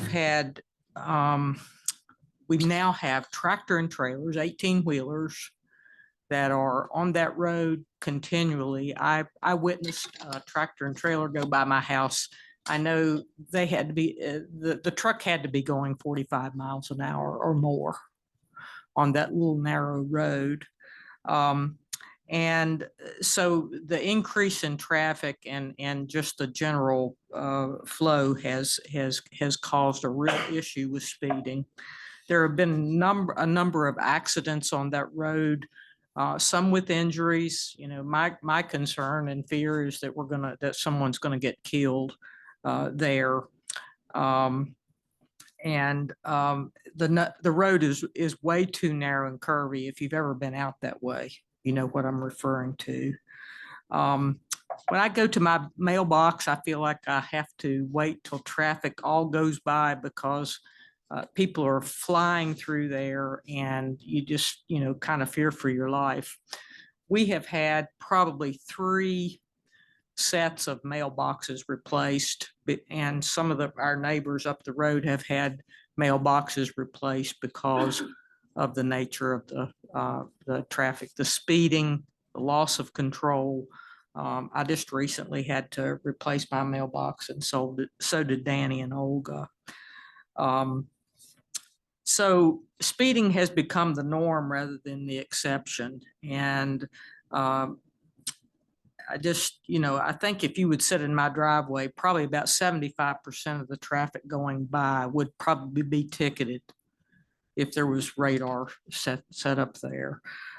So we're really asking, I guess, for some kind of resolution. And I know Ms. Beauregard had mentioned that they're going to do a traffic survey out there with the Staunton Police Department. The other thing that's of real concern is a tractor and trailer passing on that 15-mile-per-hour curve right before the Eagles Lodge there. If a car happens to pass by at the same time, there's no way that the two can pass together. And the tractor and trailers now are frequently using that road. So we're wondering about maybe prohibiting tractor and trailer traffic. And we were also wondering about maybe introducing some rumble strips for the speed, the mile per hour speed zones there. I know from 262 to the sign, the city limit sign where I live, it's 35 miles an hour there. At the city limit sign, it turns 25 miles an hour and then 15 miles an hour at Dead Man's Curve. So, so anyway, we're just wondering you know, what we can do to make the road safer. Maybe, you know, prohibiting some of the traffic that might be, you know, shouldn't be on that road. Thank you. Your Thank time you. is up, and we Okay. appreciate it, and we will Yeah. look into the matter. Thank you for. Can I talk? Yes, ma'am. Yeah, I've lived there over 30 years on that road. So I've seen it go from hardly any traffic to my husband and I sat last year out on this past summer on our front porch. And in 30 minutes, we counted 330 cars and we stopped. You know, that's not a road wide enough. It's barely wide enough for 2 cars to pass each way. I mean, I've had to take in my front yard and put big rocks up to keep cars from running off the road, you know, into my yard. I had one person one time, a deer. We also have a problem with deer, and they hit a deer. Well, the deer made it down. I have a creek that runs through my yard. They made it, they pulled their van into my yard, got out, went down, got the deer out of the creek, took it up, threw it in the back of the van, and off they went. Who knows what they did with it? I won't say who they are, but there may have been some mystery meat on, you know, buffet somewhere. I've also, you know, we have a lot of bikers that come through there that ride bicycles. And I've sat out there and I've watched them come through, especially in the spring and the summer when we had the bike rallies around the valley. That's one of the roads that they use. And I've seen cars pass them and they would actually go into the other lane with a car coming right at them to pass around these bikers. You know, we know it's a thoroughfare. There's going to be traffic, but we've got to figure out something to slow the traffic down. That's our biggest problem. When Terry talked about the road, yes, there was a young man that was killed on that curve. He ran off the road and run into a pole in the people's yard. She wasn't at home, but probably back in the spring, a young girl ran and went over into the other lane and hit a car head on and broke her legs and everything. I've had people that, and how this lady did it, I don't know, ran through my yard, went through the trees between my neighbor's house and the other neighbor's house, went into the creek. You can check police reports. I'll guarantee you that probably every 3 months, 2 to 3 months, there's a wreck on that curb. And it's from excessive speeding. So we're just hoping that maybe it's something that we can do to slow them down. You know, we go from 35, 25 to 15. And I guarantee you, when they come around that curve at 15, I've sat there and watched them, that they gun it. It looks like Indy 500 coming past my house. They go so fast. When I go to mailbox, Terry's lucky, her mailbox is on her side of the road. On my side of the road, everybody's is on the opposite side. And when I go over there, there's nowhere but for me to go across the road, look both ways probably 4 times before I cross it to be safe, get my mail and run into the neighbor's driveway before I can cross back. And, you know, it's 25 miles an hour. Is that not residential in the city, 25 miles? It's supposed to be, right? Yeah, well, ours is not. So we're just hoping that maybe y'all can, you know, recommend something and maybe help slow it down. Thank you. Yeah. Thank you for coming up. Sorry, Frank. Mr. Kester, we have somebody online? Yes, sir. Caller, go ahead, please.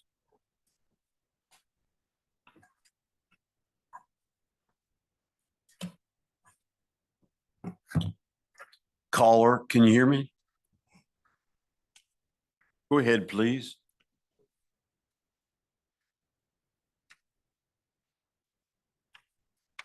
No. Mary, you want to go ahead?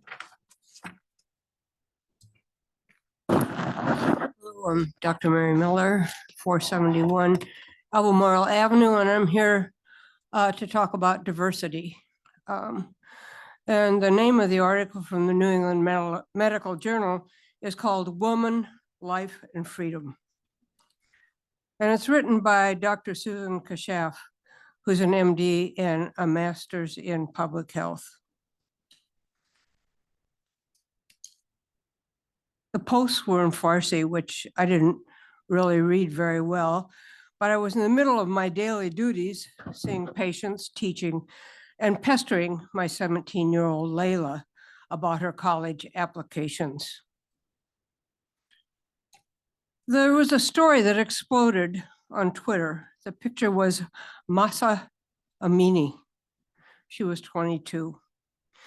And on a family vacation in Tehran, when she was detained by the morality police for wearing her hijab loosely. She was beaten and hospitalized, then died from her injuries. Her dreams of being a lawyer destroyed for showing some hair. News of her death broke. Then in a tweet that was widespread, protests led by girls and women, there was a steady stream of pictures of girls that looked like my Layla, 17 years old. And these girls were singing in the back seat of a car, and then they stood protesting and they burned their scarves. Both girls murdered, martyred before 17 years old. The Islamic revolution of Iran in 1979 came on the heels of an oppressive monarchy put in by President Eisenhower and promised freedom. But each passing year became more oppressive. Schools were made single sex, hijab wearing became compulsory. There were frequent inspections at school, and morality police prowled the streets searching for anyone breaking the rules, such as women wearing makeup or immodest clothing or walking with a man. My family escaped in 1984 under the guise of attending a medical conference, each of us carrying only a suitcase. I started 8th grade in Massachusetts until the offense last fall forced me to remember. I remembered soldiers with machine guns banging on our door, searching our home for anti-revolutionary materials. Two big uniformed men sitting on my parents' bed, fast forwarding through all our family video cassettes. I remember the consequences of intellectual dissent. My aunt kicked out of dental school after being reported by a classmate for reading an opposition newspaper. A cousin forced to give a public confession on TV and then executed. Another cousin in and out of prison for his beliefs, cigarette burns of his arms and missing fingernails. He escaped, but not before his 21-year-old wife was murdered. Every day brought hundreds of increasing tallies of women, young women, children, many tens of thousands, many of them younger than my 17 years old.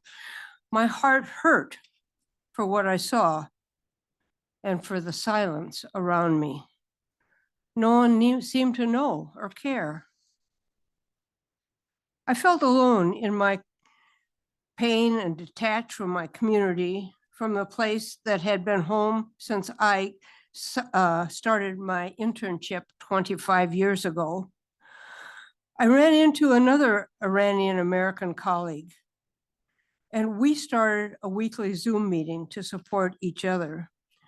We had instant visceral reaction, tears from men and women who are so accomplished and normally so composed, recalling the jailed father and the murdered uncle. We asked our non-Iranian community to stand with us, and they did. We derived strength from every text, email, petition signature, social media share, and statement of solidarity. We found our community showing up, speaking up, and amplifying our voices. In a time when it was easier to be silent than to stand with proper people who took different from the country with a complicated history. Let me say, we all can do something. Thank you. Happy holidays. Thank you. Mr. Kester. No, sir, I have no one with their hand raised. Welcome.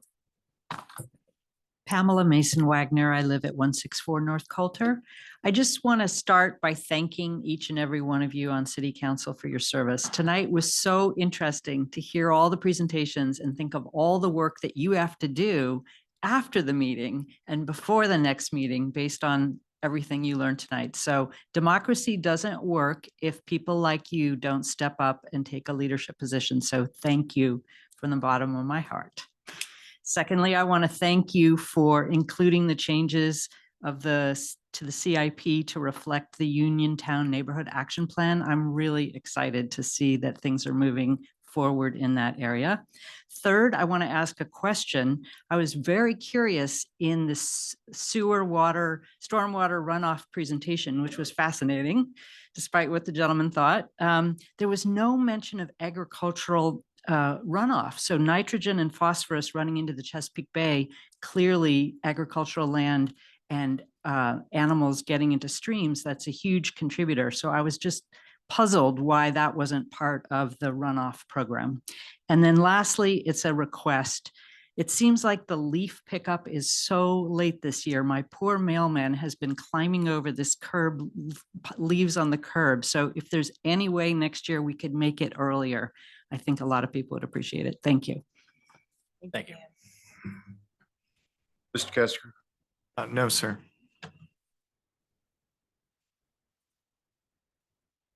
Cindy Connors, 106 A Skyline Avenue. I echo what Pam said initially about the democracy, so I won't repeat that, but I did want to start with a thank you to Rodney Rhodes. He's been really incredibly helpful and patient with me. The street projects on West Beverly, I have had a million questions, and I really feel like that is just one tiny but really important piece in improving the West End. is walkability. People when surveyed say that over and over and over again. And I know I send pictures to the city council of the little lady with the shopping cart going down the street, pushing her groceries home. And so thank you for the time, the energy, and thank you to Leslie too. Same thing. She's been really helpful. And I segue into thanks for connecting me to Will and Amanda, who are doing the West End Revitalization Project. But I wanted to make a couple asks about that. The most important being advertising. So I think you all know how in tune I attempt to stay with these things. And it was still sort of semi-accidental that I initially found out about the January 9th meeting. And then talk to Leslie, and she connected me with Will and Adam. I did have time to speak to Will and Amanda, at the West End Business Association meeting. I talked to them for quite a while after the meeting. The people in the West End and the business owners on the West End, they don't have the kind of time I do to be on the computer, searching for surveys, doing surveys, learning how to do that. I love the map tool, and I'm not complaining about the survey, but the map tool is a little hard for people without computer skills to figure out. But when people run a business, when they're the retail person, the crafter, the creator, the bookkeeper, and every other thing about their business, and then they go home off the clock, they're feeding their family and they're not really spending a lot of time. These people need to take this program and the survey and the advertising to where the people are in the West End. Can't just ask them to come to a meeting or, look on the city website. We need some good old fashioned canvassing, maybe using the mail. If we really want all the stakeholders to be able to put input in, we're gonna have to do, I think, some extra work and take it to the West End and to people's homes and to their business lobby to talk to them. And it's going to be crucial. The West End is big and diverse, and I certainly don't represent everyone in the West End. I might be one of the most squeaky wheels on the West End, but I definitely don't pretend to speak for everyone there. So I'm asking that while we do this, that we do the best we can to reach the people and the businesses there. Thank you. Mayor Claffey, we have someone on Zoom. Caller, go ahead, please. This is Brenda Mead. I just want to thank the members of the Planning Commission and the city's planning department for the excellent work they did to support the city in approving the solar project on Commerce Road. The city was sued by certain members of the community over the placement of that solar project, and it was because our planning department and our planning commission really did their homework. They responded to every issue. They held public meetings, and so because of the work that they did, that lawsuit was dismissed by the circuit court, and I think they deserve a round of applause from us. Thank you.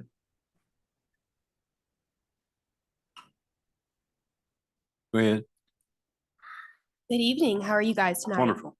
Good. My name is Emily Edwards, and I serve Staunton city residents through my job as 4-H extension agent for Augusta County. So you guys so generously provided a little bit of funding for us this year. So I wanted to come before you and update you on what we've done and our future plans moving forward. So show of hands, who is familiar with 4-H? How many of you all were involved in 4-H as a kid? Anybody? Oh, you missed out, but that's okay. So 4-H is America's largest youth development organization. We started out as an agricultural organization back at the beginning of the 1900s. We have expanded far beyond that now. So we include anything that you can think of under the sun, anything from STEM programming to healthy living to civic engagement. Of course, here in Augusta County, livestock is a big part of our program because we're in the Shenandoah Valley. So we do have a very large market animal show and sale every May. You guys should definitely come on out. It is a blast. 4-H and FFA youth participate in that show and sale from Augusta County, and that's open to Staunton kids as well. And that sale grosses on average about $500,000, and all of that goes back to the kids. We also have a very robust and growing junior 4-H camping program. We actually have a very passionate group of Staunton kids that go with us every year. We absolutely adore them. They're fantastic. And we've had some teen counselors that go with us as well from Staunton. We also offer international opportunities. So we've had families host international exchange delegates from Japan the past few years. And recently we've hopped on board with the Virginia 4-H service trip to the Dominican Republic. So we take teens from across the state with a focus on kind of our area. So that will be open to Augusta teens and Staunton teens and Waynesboro teens. And we will go in July. It's a lot of fun and it's very eye-opening. We serve Staunton residents through clubs. So we have clubs that meet throughout the year. They focus on a variety of topics, anything from computer coding to livestock, horses, anything that you can think of. Like I mentioned, we go to camp. We have a really good group of Staunton residents that go with us. We take 30 kids from Staunton and we take 100 kids in total, so about a third. And then lastly, we deliver in-school programming to Staunton City Schools. So we work with teachers, we figure out what they're teaching in their classroom, and then we deliver hands-on curriculum that backs up that whatever lessons they're learning. So as examples of what we've done in Staunton, we've done butter making, we've done edible plant parts, we've done worm composting, and we already have programs booked well into the spring with Bessie Weller and AR Ware and Elk Hill. Moving forward, we're really excited. We were given a little bit of funding to hire an urban programming position, and that position will be focused solely on delivering 4-H and food and nutrition programming to Staunton and Waynesboro. And I have brought her along. She just started on Tuesday, so go easy on her, but she's going to tell you a little bit about herself. Hi, my name is Shelby. I'm going to be assisting with the 4-H youth program in Staunton and Waynesboro schools. And I'm from Florida. I have a bachelor's in environmental science and I'm really excited to be here. Welcome. Welcome. Glad to have you. Yeah, thank you. We love the 4-H. A little colder up here. It is. Can I leave you guys with handouts? Thank you. My contact information is on the back. Please don't hesitate to reach out with questions or comments, and we look forward to continuing this partnership. Wonderful. Excellent. Thank you. Thank you. Thank you very much for everything you do. Mr. Kester. No, sir, I have no one with their hand raised.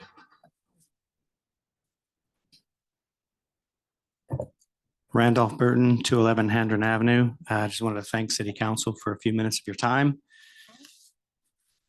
You guys all know what this is? Is that a puppet, Randolph? It's a plastic bag that you typically get from various grocery stores around town. I happened to, I think, run into a couple of council members in this last week at the grocery store, but I'm not allowed to single anybody out, so I won't name names. My guess is that you walked out of that grocery store probably with a couple of these bags full of groceries. When I'm at the store, I probably typically see the average person go out with maybe 5 to 10 bags. And there's probably anytime 10 or 20 people in line. That's 100 bags, like right there. And so you can easily see that over the course of one day at one grocery store in Staunton, thousands of bags are going out the door. And then where do those bags go? Well, typically they go into your trash and then over to the landfill, which is not the end of the problem. At the landfill, they have to set up special fence to try to keep these bags from flying away when they're doing the compacting. So according to them, it's a big hassle and then an added expense. And, really all for what? Just so we can be convenienced. So we've got, I would say, a real problem just because we're not really willing to do something about it. So what could we do about this plague? I would personally love to see the city enact a restrictions on single-use plastics or bans on certain single-use plastics, as many cities and localities have successfully done around the US. But even before we get to that phase, I just want to personally challenge each one of you, leaders of the city and my fellow citizens, to just take personal responsibility for your contribution to the problem or the solution. So it's not a very difficult one to solve. It really just requires changing your habits and just doing something very slightly inconvenient. And that is, you get a couple of bags. I've had this one for something like 25 to 30 years. So this bag here has replaced probably thousands of these just by this. You get a couple of bags, you can go to the public library and support the Friends of the Library by getting a canvas bag from them. All you have to do is take them and you put them in your car, in the trunk or whatever. Then the thing you have to remember is when you go in the grocery store, just take them with you. Go in, you have to usually remind the clerk, I got the bags, fill up the bags, not in the plastic. You go out, get home, unload your groceries and just put them back in the car. So just that little bit, and you do that over and over and you'll get the habit, and like second nature, we will all together dramatically reduce the number of bags we use. So that's my challenge to all of you. Think about it. Think about doing something to help clean up the environment. Thank you. Thank you, Randall. Thank you.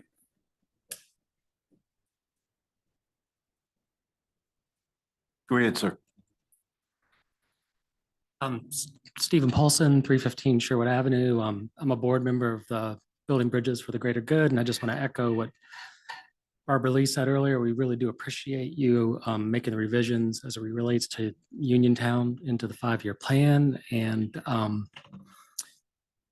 it was fascinating watching all the actions that you had today, but I did notice that, you've got this budget surplus of $8 million, and pretty soon in Uniontown, the rubber is going to hit the road in terms of expenses. I mean, there really is going to be a need for focus there. And so I just wanted to put that into the forefront of your heads as you start to think about what you might be doing with those excess funds. And I just also wanted to mention that I saw just about every single resident of Uniontown sitting in the back watching what was going on, even though not much was said. And these folks have been just extraordinarily patient during the past year at just getting to see the prospect for some change taking place.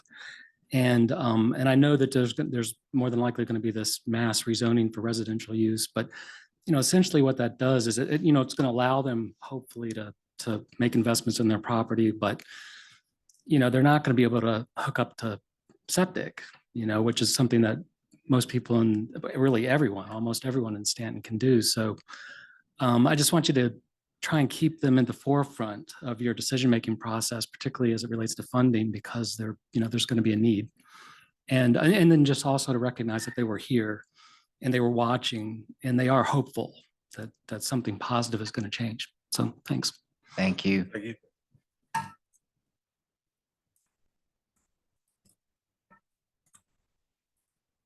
Mr. Kesker? No, sir, I have no one with their hand raised. Bishop? Charlie. Thank you, Mr. Mayor. Charlie Bishop Jr., 38 Woodley Road, Stanton. Before I get to, I just wanted to make a couple remarks. I owe Ms. Beauregard a response to something, and I apologize. My mother always said there are plenty of reasons to be rude, but there's never an excuse for it. So I was waiting to thank you for a second thing, and now I can, and whoever else was responsible for getting the lights at Edgewood and Augusta back in sync. All those 19 car lines made you want to chew your steering wheel or something. So anyway, thank you for that. I'm here with my professional hat on, and it's a little bit unorthodox. I'm doing this for two reasons. One, the subject matter of this is something that should be discussed in a different forum. And I'm not, the only reason I'm here tonight is to deliver these. And the reason I wanted to appear and deliver them is to emphasize the commitment and the sincerity of the people that I represent in this request. And I wanted to emphasize that I'm available to discuss it at any appropriate time and with appropriate folks. And we've said that in this. And if I may, Mr. Mayor, I'd just like to approach and leave these with you, or leave them with the clerk. Collie, that'd be great. Golly, yep, absolutely. Pass them down.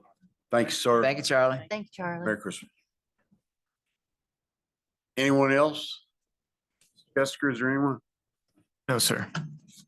Before we adjourn, I just want to wish happy holidays to all. I want to particularly thank our city staff for their extra work that they do during the holiday season. For our public works, our police, our fire staff, there is no holiday from a 24/7 shift. So we really got to appreciate them for all the work they do. And let's be appreciative of that. And meanwhile, Merry Christmas and Happy New Year to all. And we'll see you at our next meeting on January 11th, 2024. Do I have to do it now? And we're going to go into a closed session again. Thank you. We will not be back. Okay, Mayor Claffey. I move to enter into a closed meeting for the discussion of a public contract for architecture.